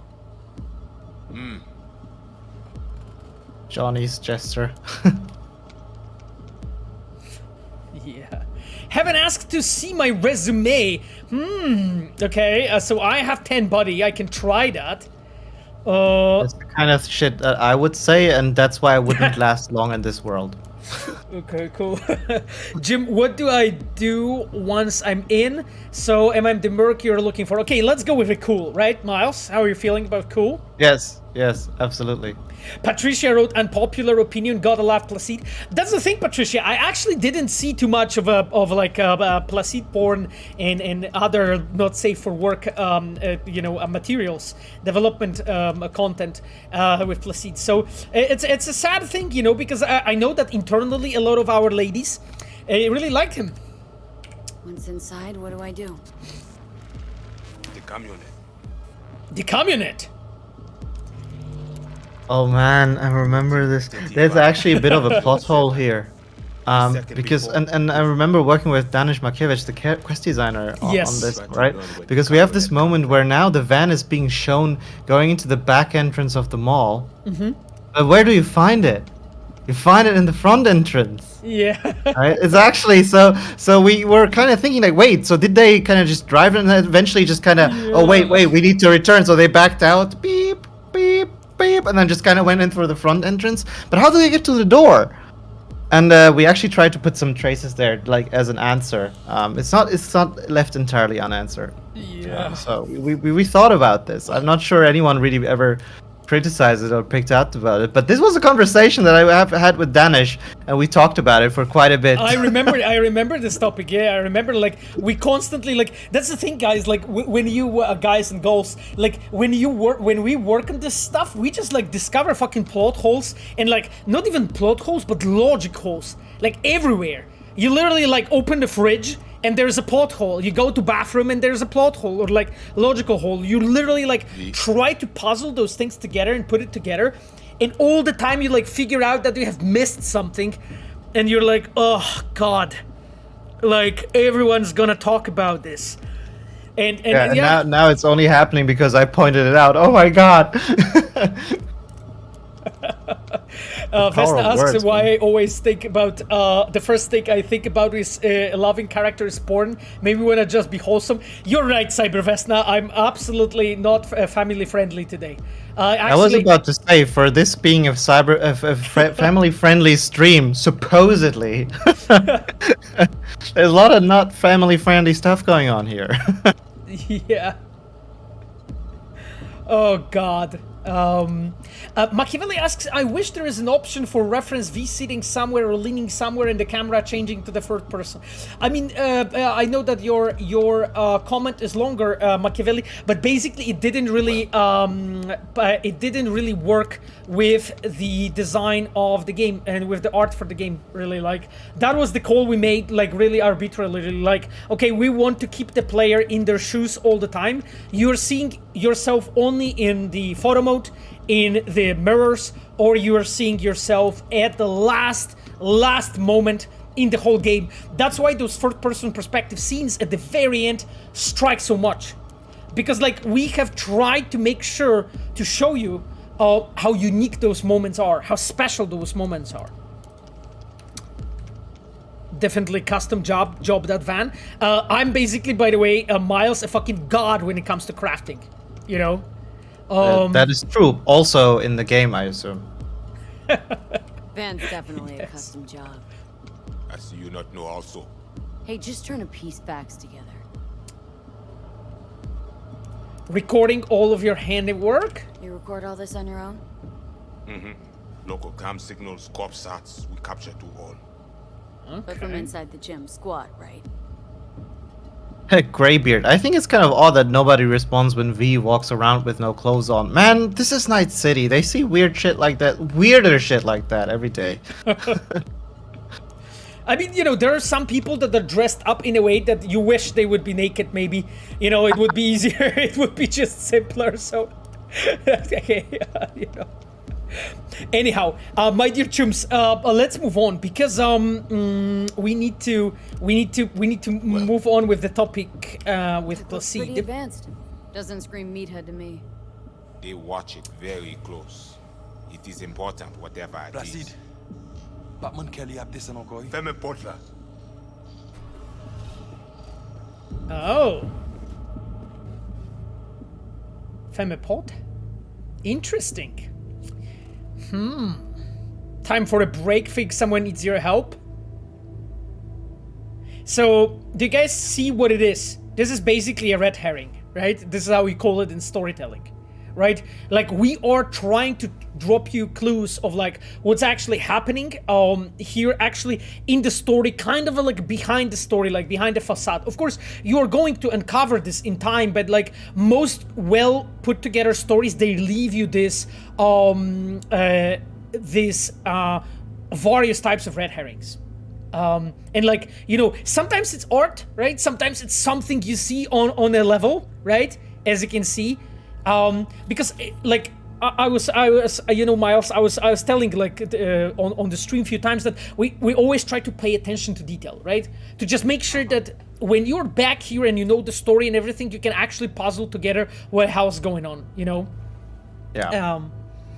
Yeah, it's actually really cool how multi-layered that is, right? Like right now, shit's happening in the background with the Voodoo Boys that for them is a huge deal, but you're just sitting here at this thing trying to get a job, right? Yeah, and you're becoming, in a way, they're like making you, like putting you slowly into that like position of being like one of their pawns, right?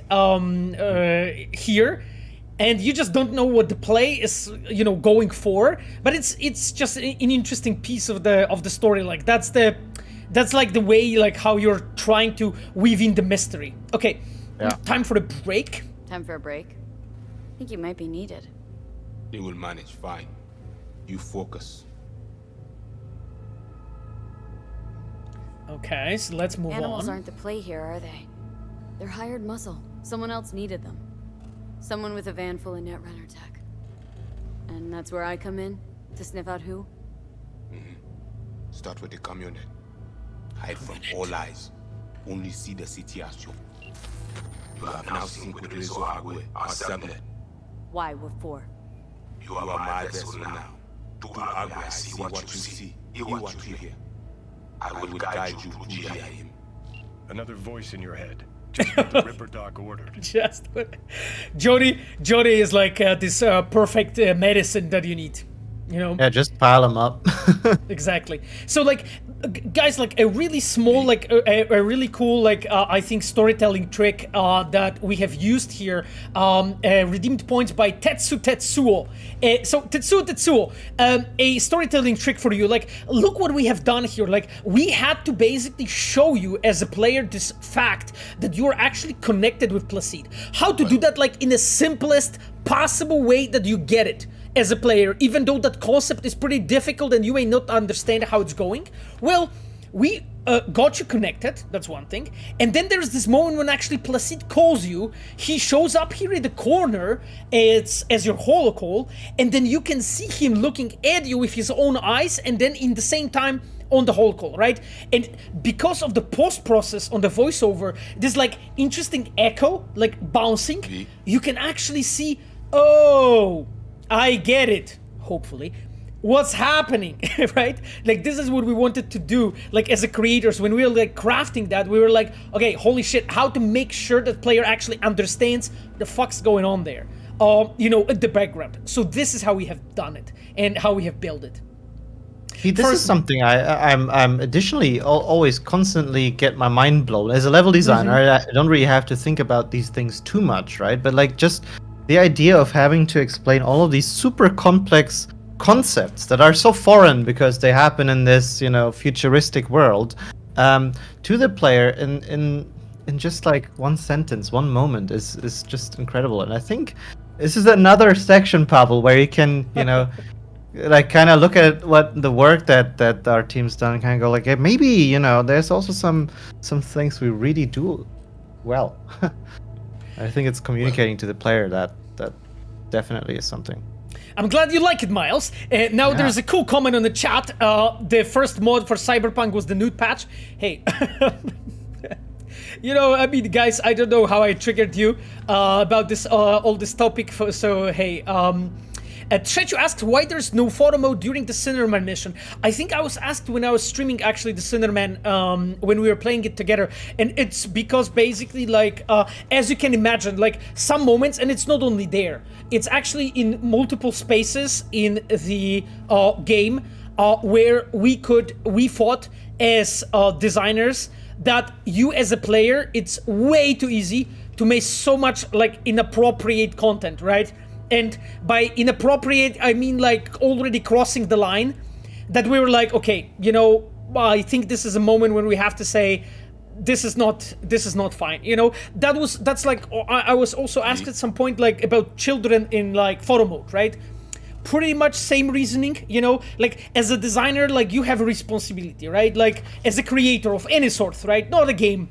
Like if you're making a movie, a music, if you are like writing something, you have a responsibility on you, like regarding what you're actually building, and basically what you create. Like this is what you surround yourself with, and like we had to be very conscious with the decisions, you know, what we are actually saying is fine and what is not.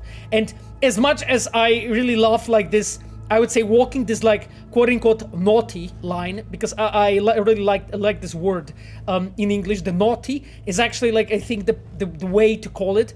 But at the moment when you are crossing the line of like good taste, I think it's too much.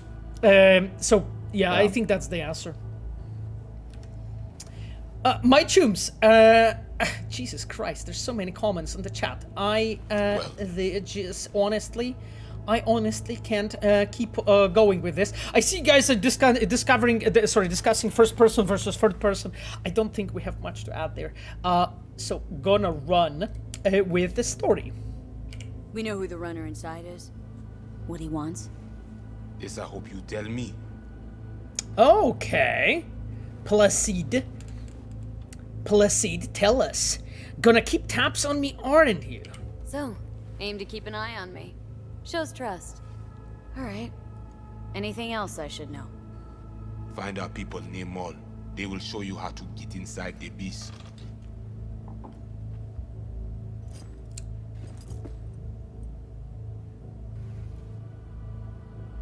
Okay, Miles, are you asking about the pay? My pay. How much we talking, and how am I gonna... Does he look like the kind of guy that pays Man, much? you're not in this for cash. You in this for problem. Yeah. Do GIM for us. Brigitte can solve it. Except then I found out you need me to be a bullet trap on enemy turf. That means my fee's just gone up. Sunquad is asking a genuine question. Did you know that Sasquatch boss fight is skippable? Yes, and we even prepared a case for that. That's entirely intentional. Of course. Same goes for Royce, right? In the pickup. Like, I mean, as we talked, guys, a few times in the streams, like, we don't really do random shit. Like, in most cases, when you have in the game is intentional, right? There's no accidental things that happen. Like, I don't believe, like, in, like, AAA games you have that stuff. And, like, again, like, I cannot speak about all the studios in the world, but at least, like, the biggest, and I guess like the studios that we are really waiting for when it comes to their games, yeah, I don't believe in like, you know, coincidences and random shit. We always like discuss it in detail. So I do this and you put me in front of Brigitte, right? Okay. Yes. Zoti at end of the hall. Go down. My people will let you pass. Okay, Miles. We are done. We are almost done. Oh, do you want to talk to him? Let's check maybe some more questions and then we can run. Yeah, he seems like a chatty kind of guy. Well, go. So mad. Why call yourself the Voodoo Boys, okay? So, Voodoo Boys. Why? Don't seem to believe in voodoo. Don't know. Ask those who call us this. Mean to say you call yourselves something else? And you ain't gonna tell me, are ya? Right. Okay, a pretty interesting way to answering my question. Placide's such a nice Exit guy. is over there. Does Brigitte know she's supposed to meet with? Brigitte even know we're supposed to meet? Yeah, tell Or me. did you cook this deal up all by yourself? Oh, God. You speak with Chefin when time is right. Chefin. Okay. It's cool that he's using the female form for her actually. When he's referring None to too Bridget. fond of strangers here, are ya? People like you stick out. Meaning, best watch it. Wise. Okay, well, I think Miles, we're ready to go. Yes. Do you wanna play? Yeah, I can take over. Wow, Yeah, I can sure. show my impressive Cyberpunk skills, but you need to grant me control. That would be very useful, I think. Yes, my friend, because I think I actually turned it off. That's true. Go on. Yeah, guys. So Pavel for-handed work again. Yeah, absolutely, exactly. So my friends, I'm actually looking at the chat while Miles is playing because why not? Question to Miles. Oh, Miles, excellent. I have a question for you from Hopper25. Yes. Would you like to expand Pacifica to utilize the region more and like a war zone? I think to maybe make it towards like a war zone. Link on your end clear. Seems so. I'll have to give a bit more of a general answer to this because honestly, this ties into something we said earlier. We're never happy with what you're made, like fully, completely satisfied. Rather, I think it's the better wording, right? And there's many things I would love to expand on and to have more content with. And sure, yeah, I would love to do more there. I would love to do more in North Oak. I would have loved to do more in the Arasaka waterfront area, right? But even the Badlands, I feel we can do much more with, and so I can actually drive, right? This game. Yeah, I just wanted to mention, like, in this game, you can actually get some motorcycle or a car. Maybe do that. So, there's still plenty, and even with the area that we are working in, there's still moments where I'm like, man, wouldn't it have been cool to show this aspect of the city? Why do we not have sewers in Night City? Level designers love sewers, right? Yeah, And absolutely. we don't have it, really. This is the So, Principales playing, by the way. Trying to not crash this wonderful car. Oh, I think I'm crashing this wonderful car. No, you're doing absolutely fine. Okay, we need to. Badlands content, let's go. Let's go, bro. Can you pass through here? Oh, you can. Okay. Yes. Hello, poor people. Look at our car. Ha. Oh, Jesus Christ. A show off, Miles. Camille Cesaro Road, stop here. Is there anything interesting here exactly next to that stop? Stop here and go to the roof. Do you want to try it, Miles? Or Miles, maybe we could go to the, the wheel as well. Oh, the Ferris Wheel. Yeah. I'm sure nothing will happen with us leaving our fancy sports car here. Yeah, exactly. Like, nobody will touch it. Nobody will touch it. So yeah, Camille was writing, he has go right, and he says, like, there's something in the roof. I think you need armored car. Yeah, Pablo. You want me to jump up here? I'm not really sure. I'm just reading what Pablo said. I guess there's some hidden shit here that we never really found. I don't know. Like, did you, Miles, have a hand in placing that stuff here? Oh, here you go. Oh, I can't okay. Oh, archive conversation. Miles, do you want to read it with me? Let's go. Yeah, sure. This is all that Camille really wanted, just to create this reading session. All right. Okay. Who are you? So I'm Tom, and you can go Mike. Mm-hmm. All your stuff is safe. Keep in 4 containers, like you asked. Good. Michael, sir, can I ask you for 100 more 80s? That way I got some for the rest of the week. What happened to what I already gave you? Had a drink with my buddies. Being homeless, not much else to do. You get it.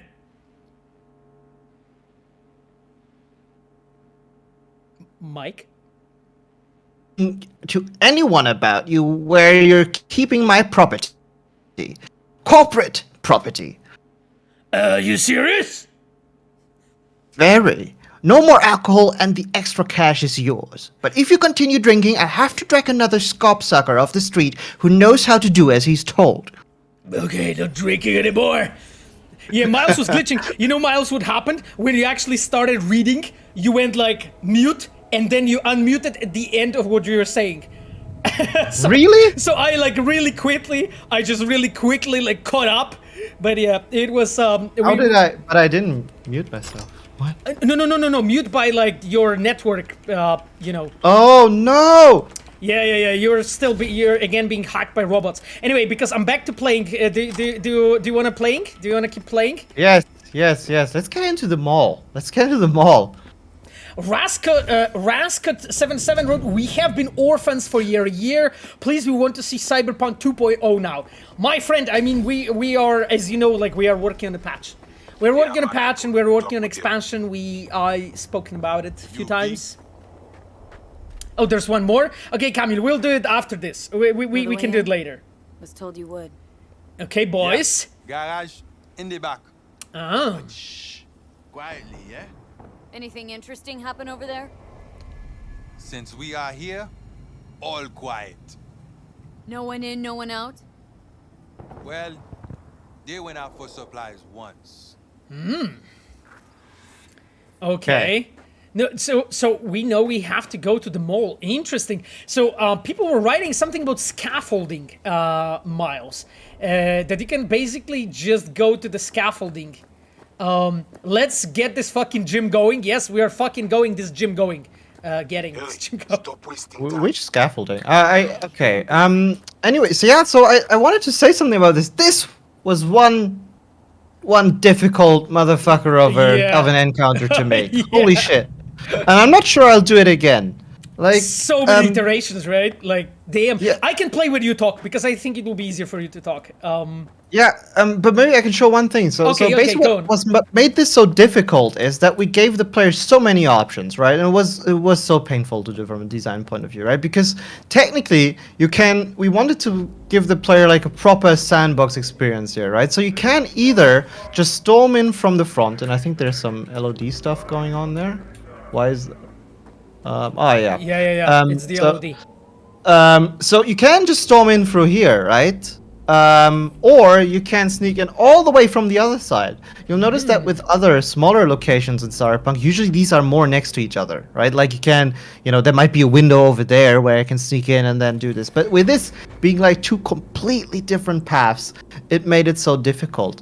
And because basically what I'm having here is I had to make two completely different encounters depending on which direction the player had to go in, right? And they're huge encounters in comparison to what we have in the rest of the game. And one little fun anecdote that I will drop here real quick though is that so I had these two prepared. I'm like, oh man, this is cool. So we have the frontal assault, that's fine, and then you can go stealthy from the back, but you can also go home through back, and then I get like this horrible bug by one of our QA guys, right? And what they did basically is they started sitting in front of the mall, sniping all of the animals from outside and just killing them, right? And then basically after all, they just spent like 15 minutes trying to get everyone a shot from the outside, and then they went like, okay, now I can just go in, and then you just walked inside, and it made the combat trivial.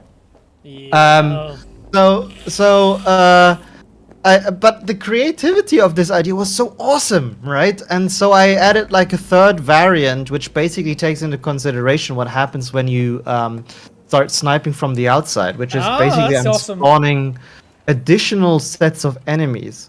So you can clear the area from the outside quite a bit, but as soon as you basically enter, there will be some custom reinforcements spawn just for this case when you started taking people out from the outside first before entering.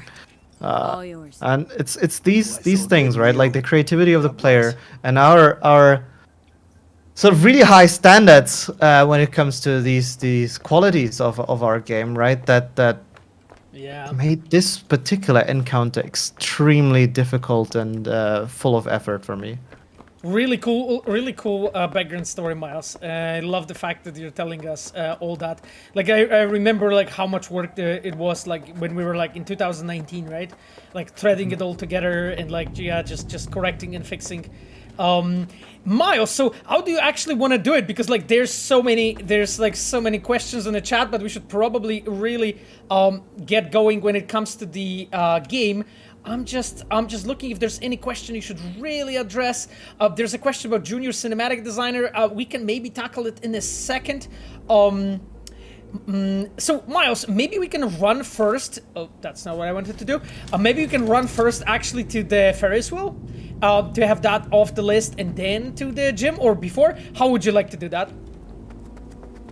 Depends on how you want to do the gym. Do you want to sneak through it, or do you want to fight through it? I would love to like sneak partially and then fail. I feel like that's not a choice, but okay. Let's go for the Ferris wheel then.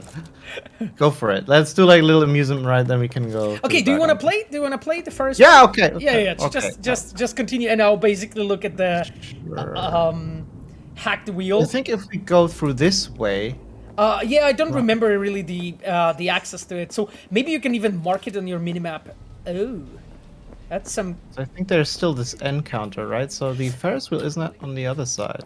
Yeah, because like I think there's a difference, right? Like in if you actually did a gym first or not, because like this encounter, I think will be gone right after you have done the part on the in the gym.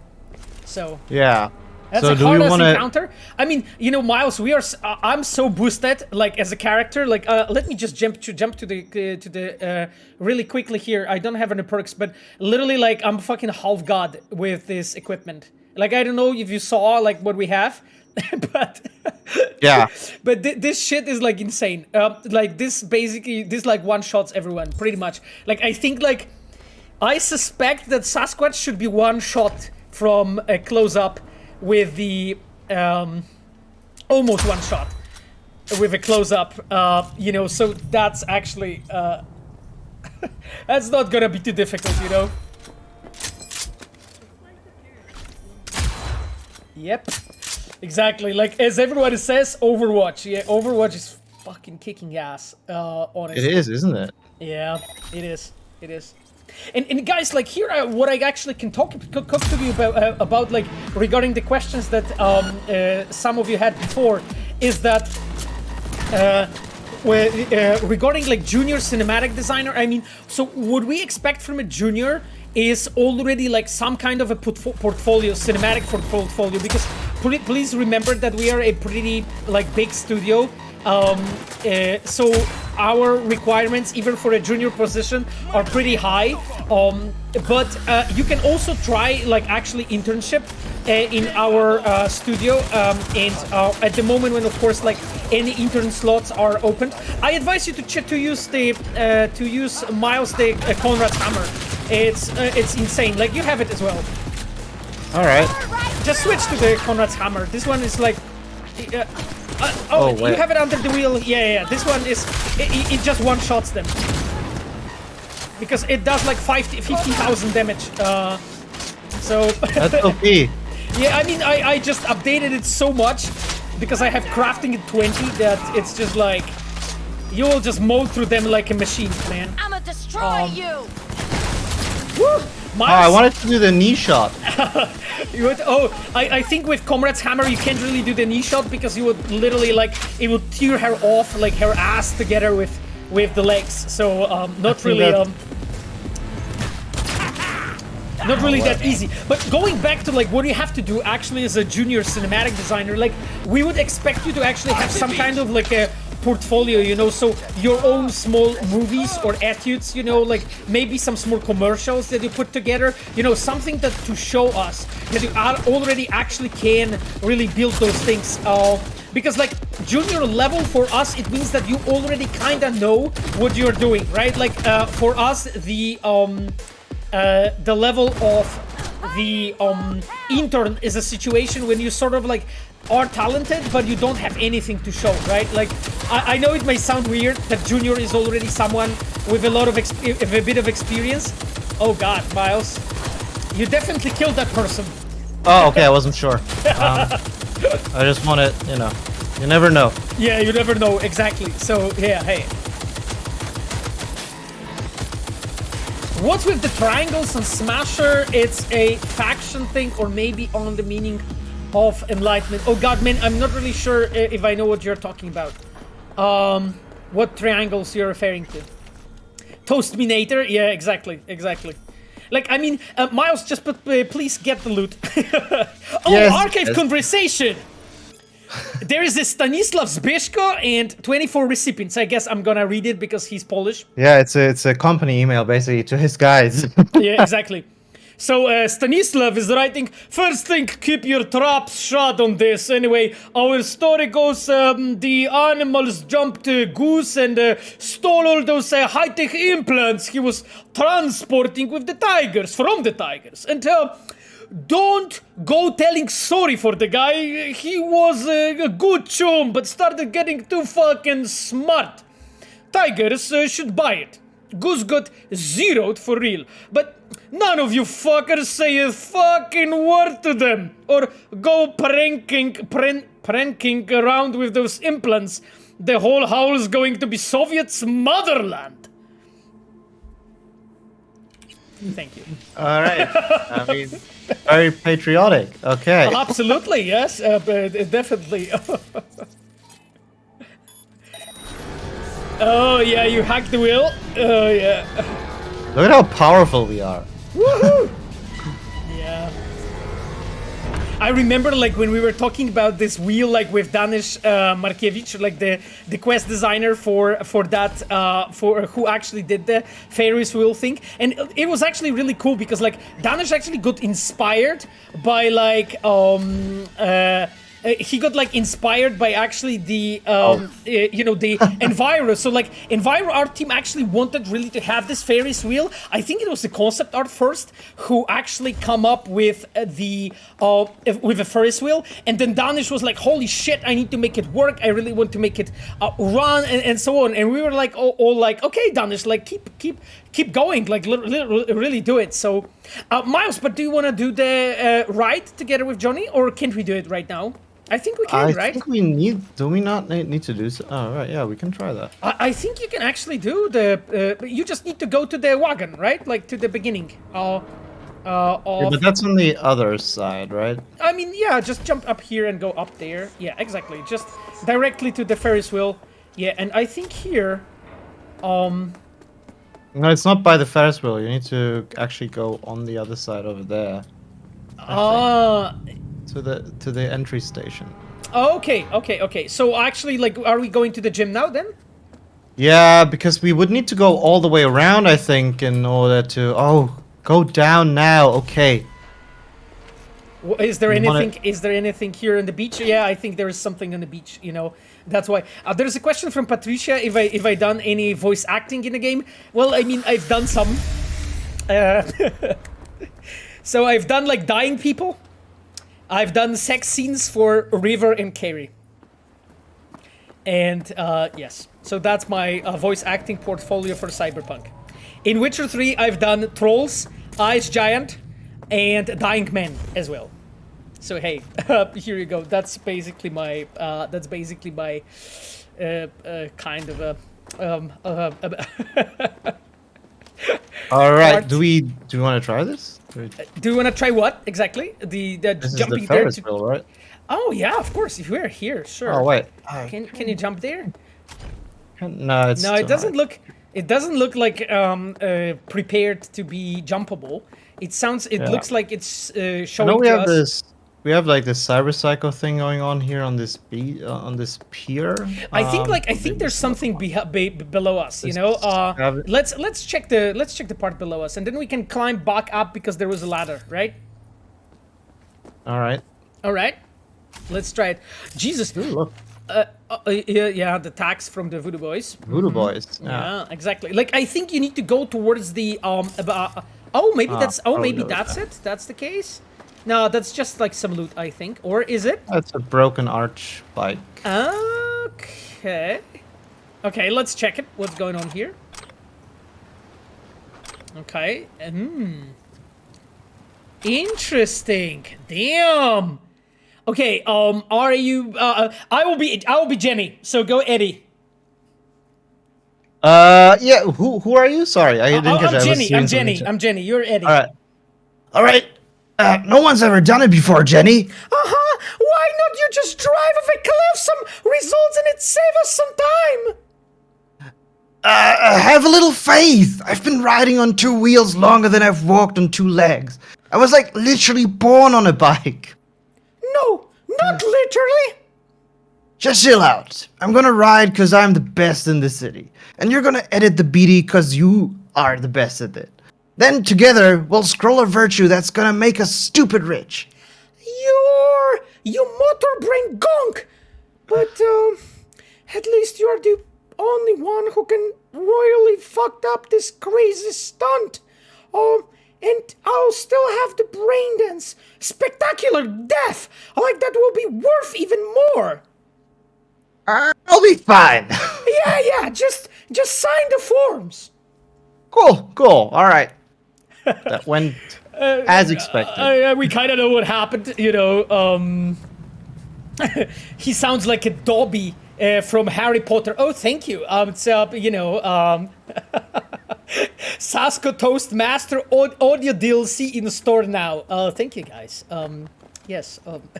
Exactly. It will be, yeah, but we've been working on it for so long now, the Pavel Miles audio voiceover DLC. I'm not sure we can ever finish it.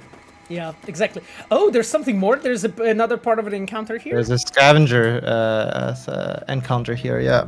They have like a little ripper dog, or chop shop is the word. Oh. Yeah. Oh, okay. Oh, but I'm feeling like Miles. I mean, we can quickly defeat them and move on because like we are not going to even enter the Grand Industrial Mall today with you. And like, it's honestly, Let's go for the mall. Yeah, let's go for the mall. Let's go for the more. Yeah, there's Cyber Psycho. Jesus Christ, so much stuff.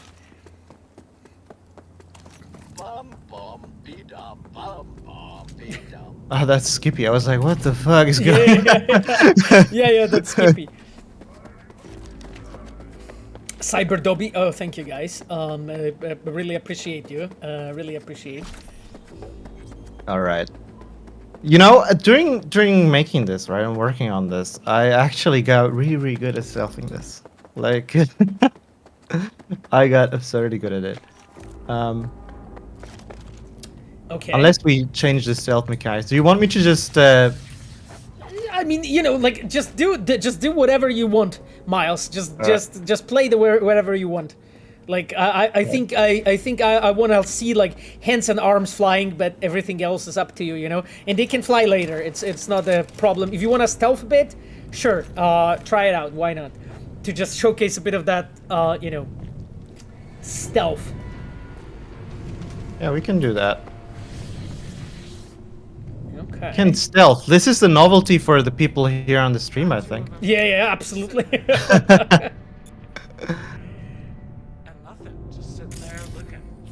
Okay. There's also this whole thing with these guys in the background going on, right? Yeah. I remember like that, you know, the work that was going in here to like puzzle this whole thing together, right?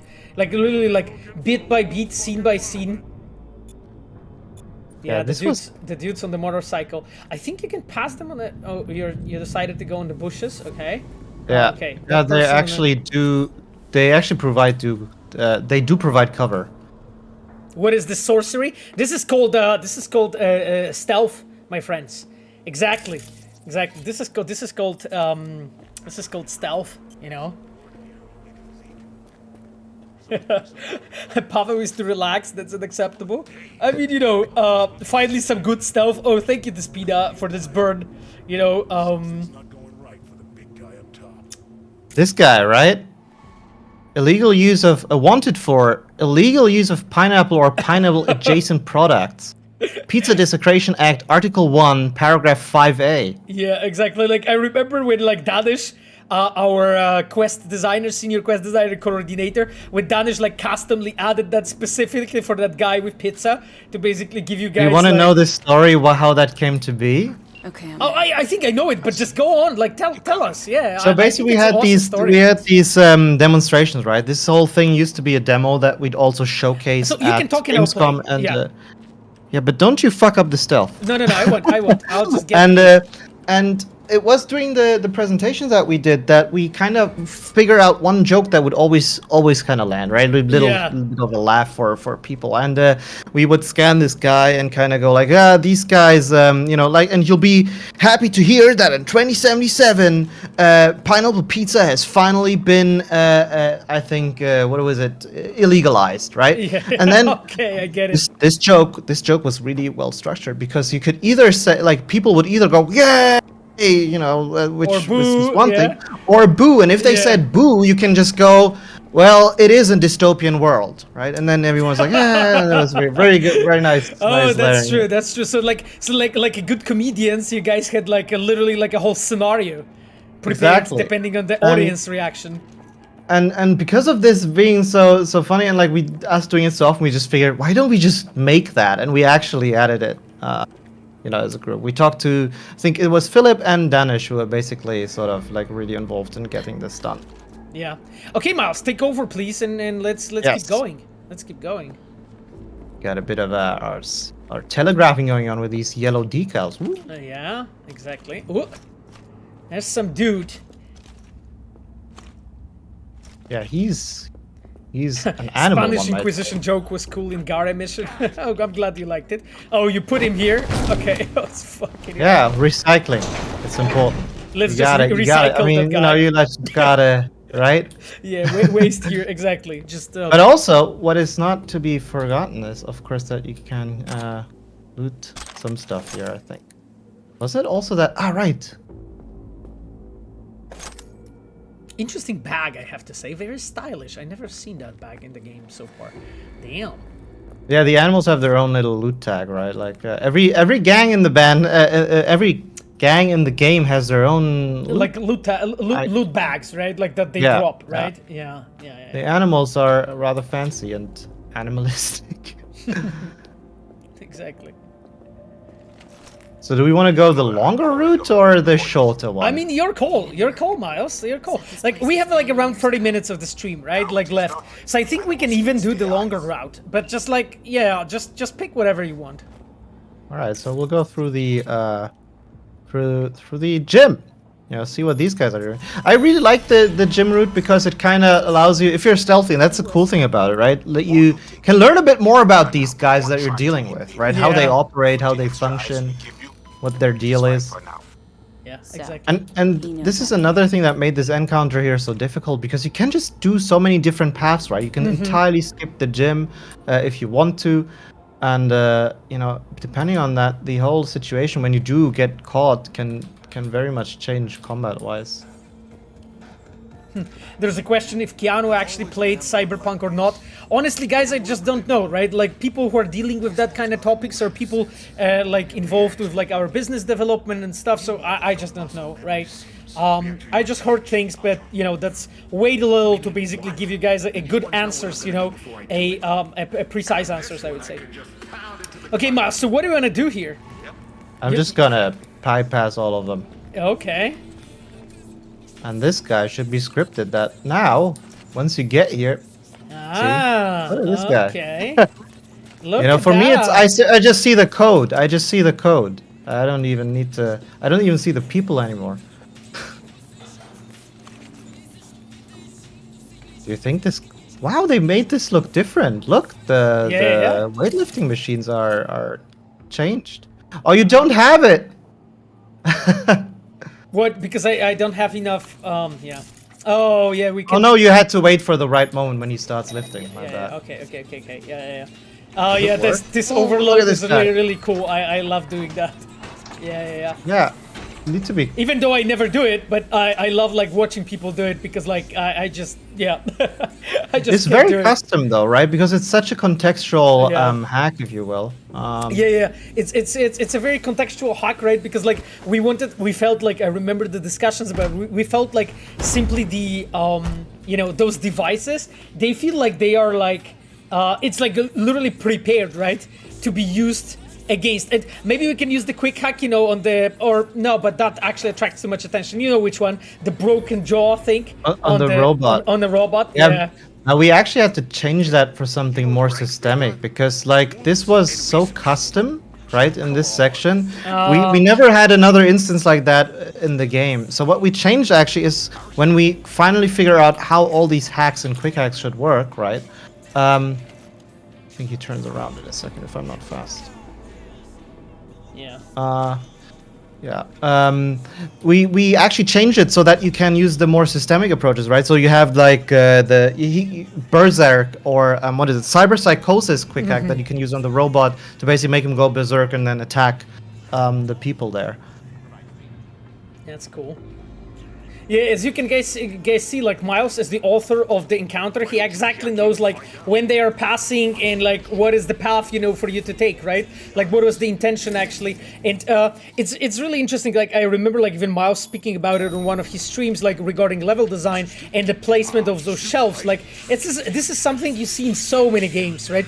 If you play like the Last of Us, right? Like this is a very, very common thing to do, right? Like you enter in and there are those shelves, right? Positioned like along the wall in a way, right? So that you can nicely like sort of like walk behind them. Yeah, I see Miles are using all of those body disposal places. This is really convenient. And have been very conveniently placed, right? Yeah. Right by the distraction. The main atrium. Look for the camionette. So Yeah, here we have like a little I see fun that. moment. I see that Sapphire Road respect each other, have fun, and enjoy the stream. Hey guys, like I didn't see anyone like getting in conflict with anyone else, but please just don't do it, okay? Because like if I will see that that's happening, like someone will end up with a ban, right? And we don't want to do it. So please just keep on discussing, things in a civil manner. As much as you can, okay? Because like Here we did a bit. we really don't want to, have negativity in this community. Just like let's just enjoy the game, right? Like, let's just like spend nice time together and talk with each other. Like we need to know how to discuss things with each other, even when we don't agree. Okay? Just a comment about it. Keep on going, Miles. Tell us what are your thoughts? I wanted to add to that, like it's like conversation like these are always two sides, right? Like you can't just be mean and then expect still people to provide information and be helpful and friendly. So you gotta be friendly and helpful yourself, otherwise you can't actually enable good conversations to happen. So it's in all of our interest to be nice to each other. Here we did a bit of a naughty thing, right? So we have this perfectly put up sort of like sniper position. Okay. We even give you like long range rifle here. It's almost like our moment where we kind of went, come on. Don't you want to start sniping everyone from here? Yeah, exactly. And you can, right? Yeah. But we're still sneaking a bit.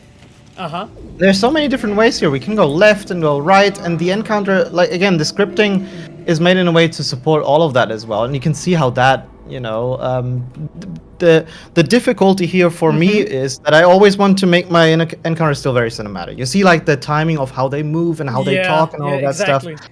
Is like these guys, for example, right? Like you'll look at them, you have time to actually understand how they work, and then she'll start moving on. Yeah, leaving this exactly. guy exposed. Right now, I can go in and get rid of this guy. Like guys, like what you're hearing right now is literally like a masterclass, right, from Miles regarding how you build this kind of encounters and how you like construct it, right? Because like as you can see, like everything, it's not a work of I don't know how to say it. It's not an accident, right? It's not accidental that it's working like this. Like there was always a thought behind it, and it's intentional how it was built like this, right? Like you could understand them, see them, she moved, then Miles was able to approach that guy and put him into the container.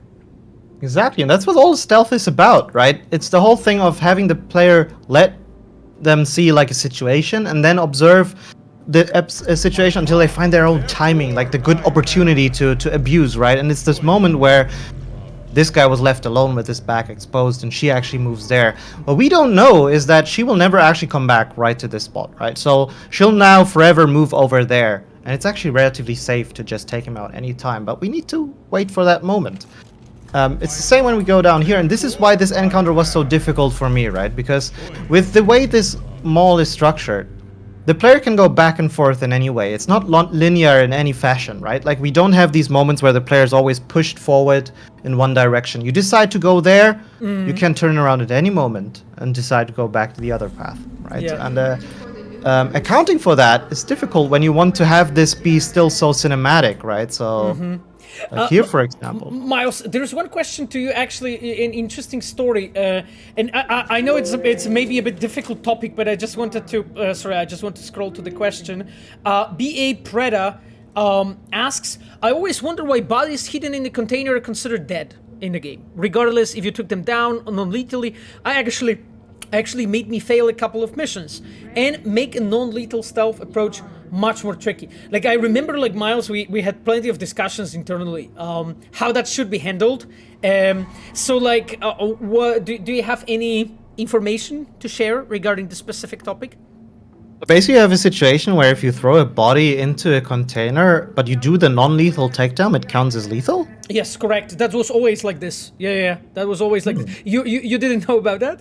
No, I wasn't aware of this. Okay, so I can share a bit of information. So, like, I remember when we were investigating, like, can we allow the player to actually stealthily put those bodies in and then out?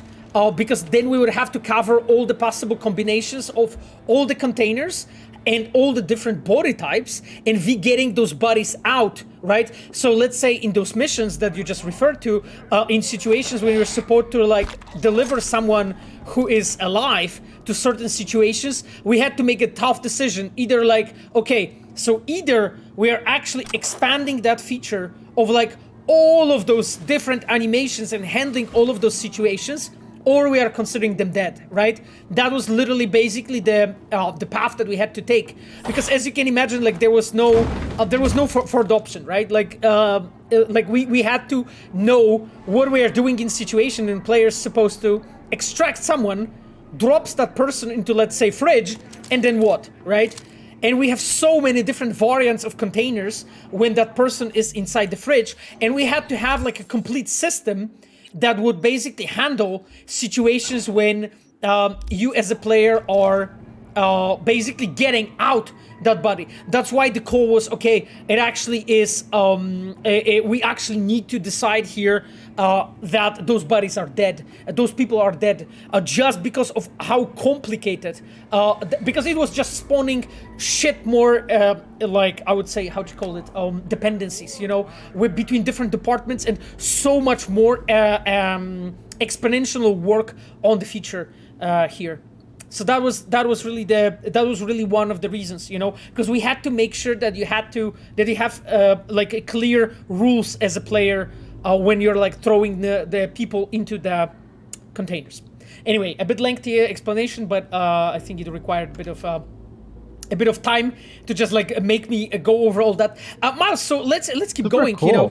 Let's keep going, I didn't because, know like, that. we have, like, 15 more minutes, and yeah, that's the thing. It's when you spend time talking about this stuff, it's just like we can learn even things from each other, you know, here. So yeah. Fucking cool, man. So, like, anyway, I wanted to kind of stop here one brief moment to also show that we're still doing a lot of visual storytelling here, right? Even on the stealth path, and even if you can just blow yourself, basically shoot yourself through all the way to the van, right? There's still a lot of stuff going on here, and we wanted to show that the animals, they've really been nesting here for a while, no pun intended. But they've sort of set up the mall in different sections, right? So here you see, like, these containers and crates of all of the food they have. The guy here picks up the food, right, that I just tossed over, and then he walks over. You see, they're sleeping here. They set up a little camps, right? Yeah, exactly. These guys are actually made a bit easier, like, so they don't lightly wake up, because during testing they would always wake up when you step by them, unless you were super highly skilled. Exactly, and it was just almost annoying. impossible, you know, just to pass, you know. So yeah. So I think actually, I'll quick save real quick, so, and then we can just try this, like, because these guys should actually, you see, they're dead. They can't really until you start combat. Yeah, exactly. Like, oh yeah, I see that we have a raid. Shermienzny is raiding with a party of 18 people. Hello, Shermienzny, and hello, all the raiders. We are now playing Cyberpunk 2077 with Miles Tost, our senior level designer, and just chatting about, like, you know, what it took to actually build that, and all the paths we have made in this encounter. So, yeah. Okay, Miles, because, like, I'm thinking, like, we have 15 minutes left of the stream, technically speaking, right? So what do you think we should, how do you think we should progress I think from I'll this. take you to the van, but I will shoot. Yeah. Okay. Yeah. Just go for it. You know, like just go for it. You know. And while you're shooting, I can talk because there's basically there's more questions on the chat. Guys, sorry that we're skipping some questions, but there's literally so many of them. So there is a question, what is the most valuable lesson on Cyberpunk development that development has taught you? Jesus, like, there's actually, like, so many different lessons that I'll have to, like, point out to you. Like, I think regarding the, regarding, like, overall development, I think I have one lesson where I can share, like, with you guys, which is that after Witcher 3, like, when we started, like, we attempted to build, like, Cyberpunk and so on, like, there was so many things we learned, right, during, like, Witcher 3. You'll be fine, Miles, you'll be fine. You're so fucking boosted, is, like, with my build that... yeah, exactly. Perfect. And one of the things that we learned is, like, when you're, like, building another game and you're, like, taking another IP, and it may sound really simple, but even when you have a great and team, you know, that is motivated and really wants to, like, build cool shit, I think it's important, you know, to understand your own limitation as a team and as a studio and where you are in a given time, right? Like, literally, like, Cyberpunk has attempted to innovate and change things in so many different fields that I think it was simply almost impossible at some points, you know, to really, like, make it well and really, like, do it properly. Please, Miles, remember that we are playing on very hard, right? So it might be a bit difficult. Yes, but... You need to heal and you need to... Oh, no! Oh, yep. I thought you were mega boosted. Well, I mean, we are mega boosted, but this is still very hard. This is still very hard, so... actually, this is one of the more harder combat encounters just because of the sheer quantity of it. Yeah. But guys, so like, continuing my point, like, I think what's important is, like, you need to, like, as a dev, like, you need to understand basically always, like, when you're building your next project, like, what are actually the strengths of your team and what kind of, like, I would say, challenges you can really take on and what you are still simply not ready yet for, right? It doesn't mean that you cannot do it. It means that there is much more really to do before your team, before your studio is really ready to tackle this. And I think this is... Yeah, that's what I'm doing, Miles. And I think this is really important to remember. I walked the line. Okay, yeah, we have the update. You have also, Miles, under the middle button, you know, the rocket launcher in your arm. Oh, I did not know that. It's just like they are on a hard, they are pretty tough. So the rocket launcher is not doing this much damage, but when you have, like, explosives, you can still blow them up. So this is a pretty useful way to approach this. Yeah, I love, like, by the way, guys, the you know, the Sandevistan and, like, in Kerenzikov, when they are actually using one of them, and you see them actually use it. Also, like, even double jump, right? When they are actually jumping up on the scaffoldings, it's actually really feeling pretty awesome. Yeah, that is also one of my favorite things, right? Like, look at how they're chasing us around, right? The whole supercharged jump they do to get up to these balustrades. Yeah. Camille asks a question about, like, some like YouTubers and stuff spreading basically fake news of various sorts. I mean, well, Camille, what can I say? It's like, I was taught on journalism, right, when I was studying one important truth, which is that if you don't make a news, if you don't give the news to the people, people will create the news themselves, right?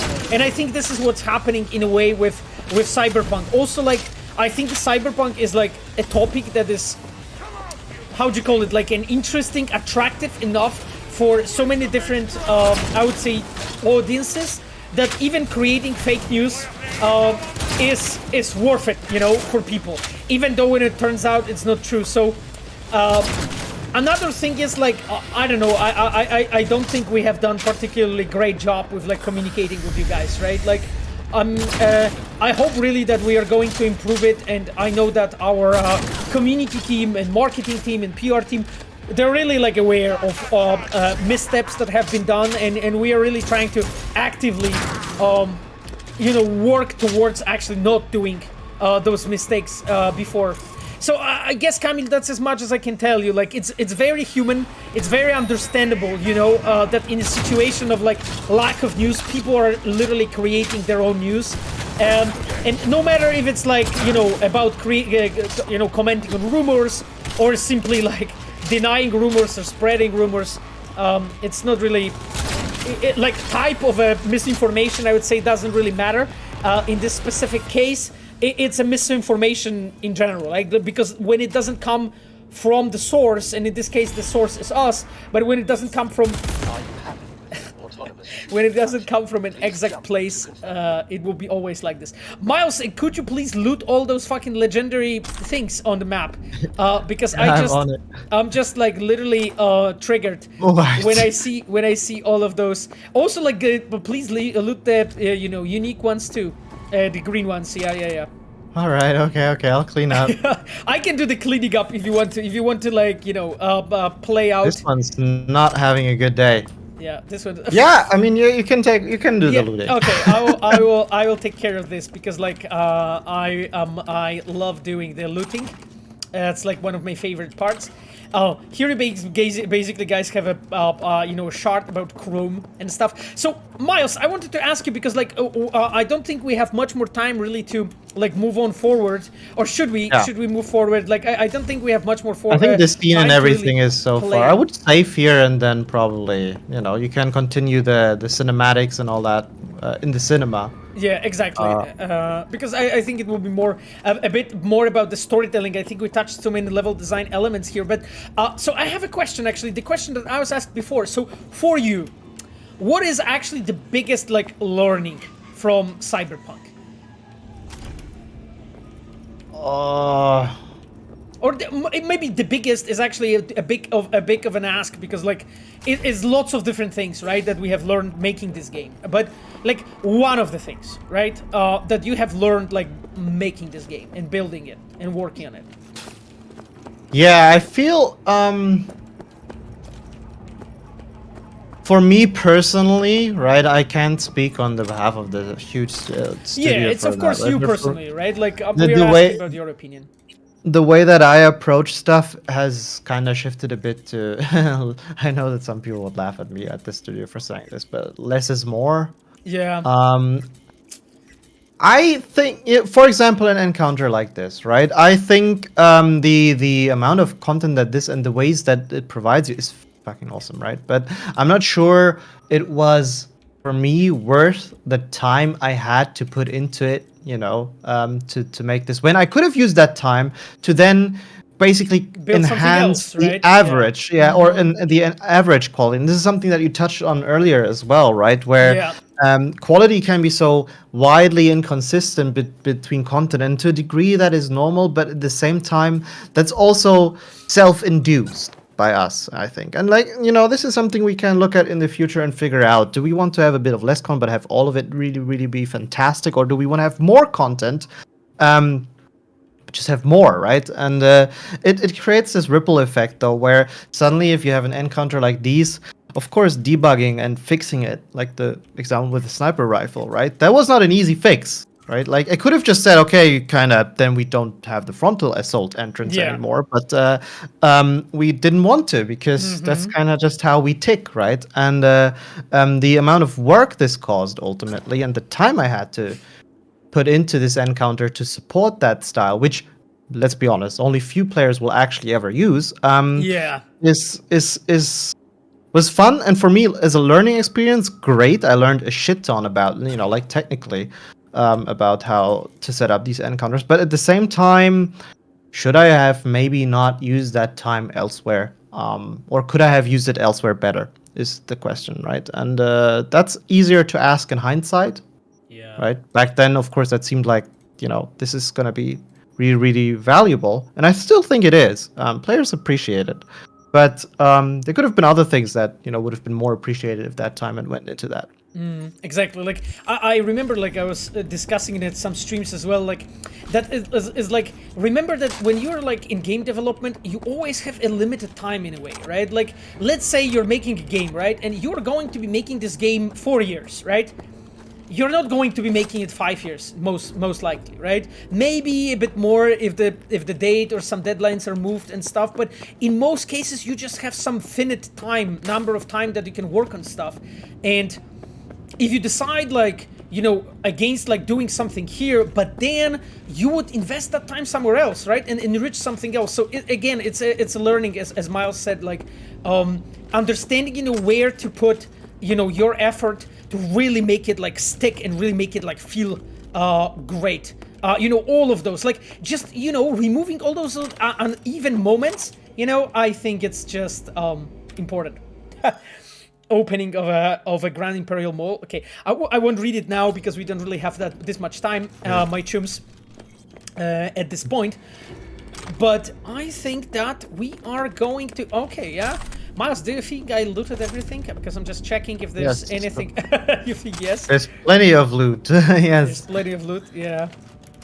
You know, and I think exactly that. Like, I'd rather have 2 paths that are really good. Like, actually, in a way, this is also a cool example, the mall, right? I'd rather do more just like this, where it's basically like you have 2 paths that can feel so very different, but probably, you know, all of the rest in between, where it's like, what if you do a bit of the back entrance, then you do combat here? That's basically where it got a bit out of hand. But just like in terms of, hey, let's have these 2 vastly different experiences, I'd rather do that than also have like 10 slightly different and similar experiences, right? I feel like that's also plays into this.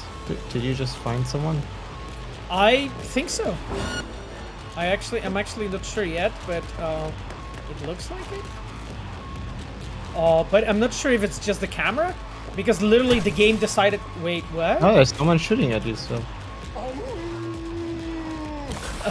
They're howling. They're howling. Oh, where are you?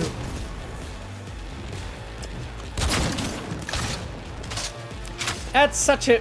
there's some reinforcements. Oh, yeah. Every hole she's got. Fill every hole? Jesus Christ. They're so rude. These guys are animals. Yeah, I mean, seriously. Like, I have some remedy for you dudes. Here you go, you know? Yeah. Wow, Jesus. you did remedy that. Yeah. I definitely, like... Yeah, that's basically, guys, Comrade's Hammer for you. This is what happens when you play as techie / craftsman in this game. You can just become just fucking like complete OP killing machine. This is what I did here, as you can see. Okay, I need to go upstairs because I think I want to save the game. Who the hell is there? Okay, there's... Because I want to save the game. Did I kill him? Okay, there's one more. Because I really want to save the game so that we can, like, wrap the stream up. But honestly, they keep coming. Yeah. Oh, I got some hammer. I love this fucking gun. It's just pure Soviet power. Them. Yeah. Pure Soviet power, you know. But you see, with a location like this and anything like this, there's basically no end to the things you can talk about, right? Because it's so huge, and I wish we had more stuff like this, to be honest. Oh yeah, me too. That'd been cool. Me too, Miles. Me too. Man, absolutely. At the same time, though, I need to say that it's also a bit good to have, of course, variance in the content, right? Not to always have a location this huge, but like also have smaller ones, because you know, sometimes you don't always want to make the huge stuff. Yeah, and, of course. I think this does not like exclude each other, right? It's just like yeah. Interesting shard about Netwatch and stuff, like, but we cannot read it today. So, my dear chums, saving the game right now, and we are going to continue next week, as we always do. And my friends, I am now switching to a different view while I am basically... by accident, Miles, I kicked you out, my friend. That's okay. I'm sorry. kicked Miles out when it comes to the game, but I think we just don't need the game anymore running. Yes, I can actually give you guys a bit of a music while we basically look at the questions. So, Miles, I am going to play one of my favorite fucking songs in Cyberpunk, which is this one.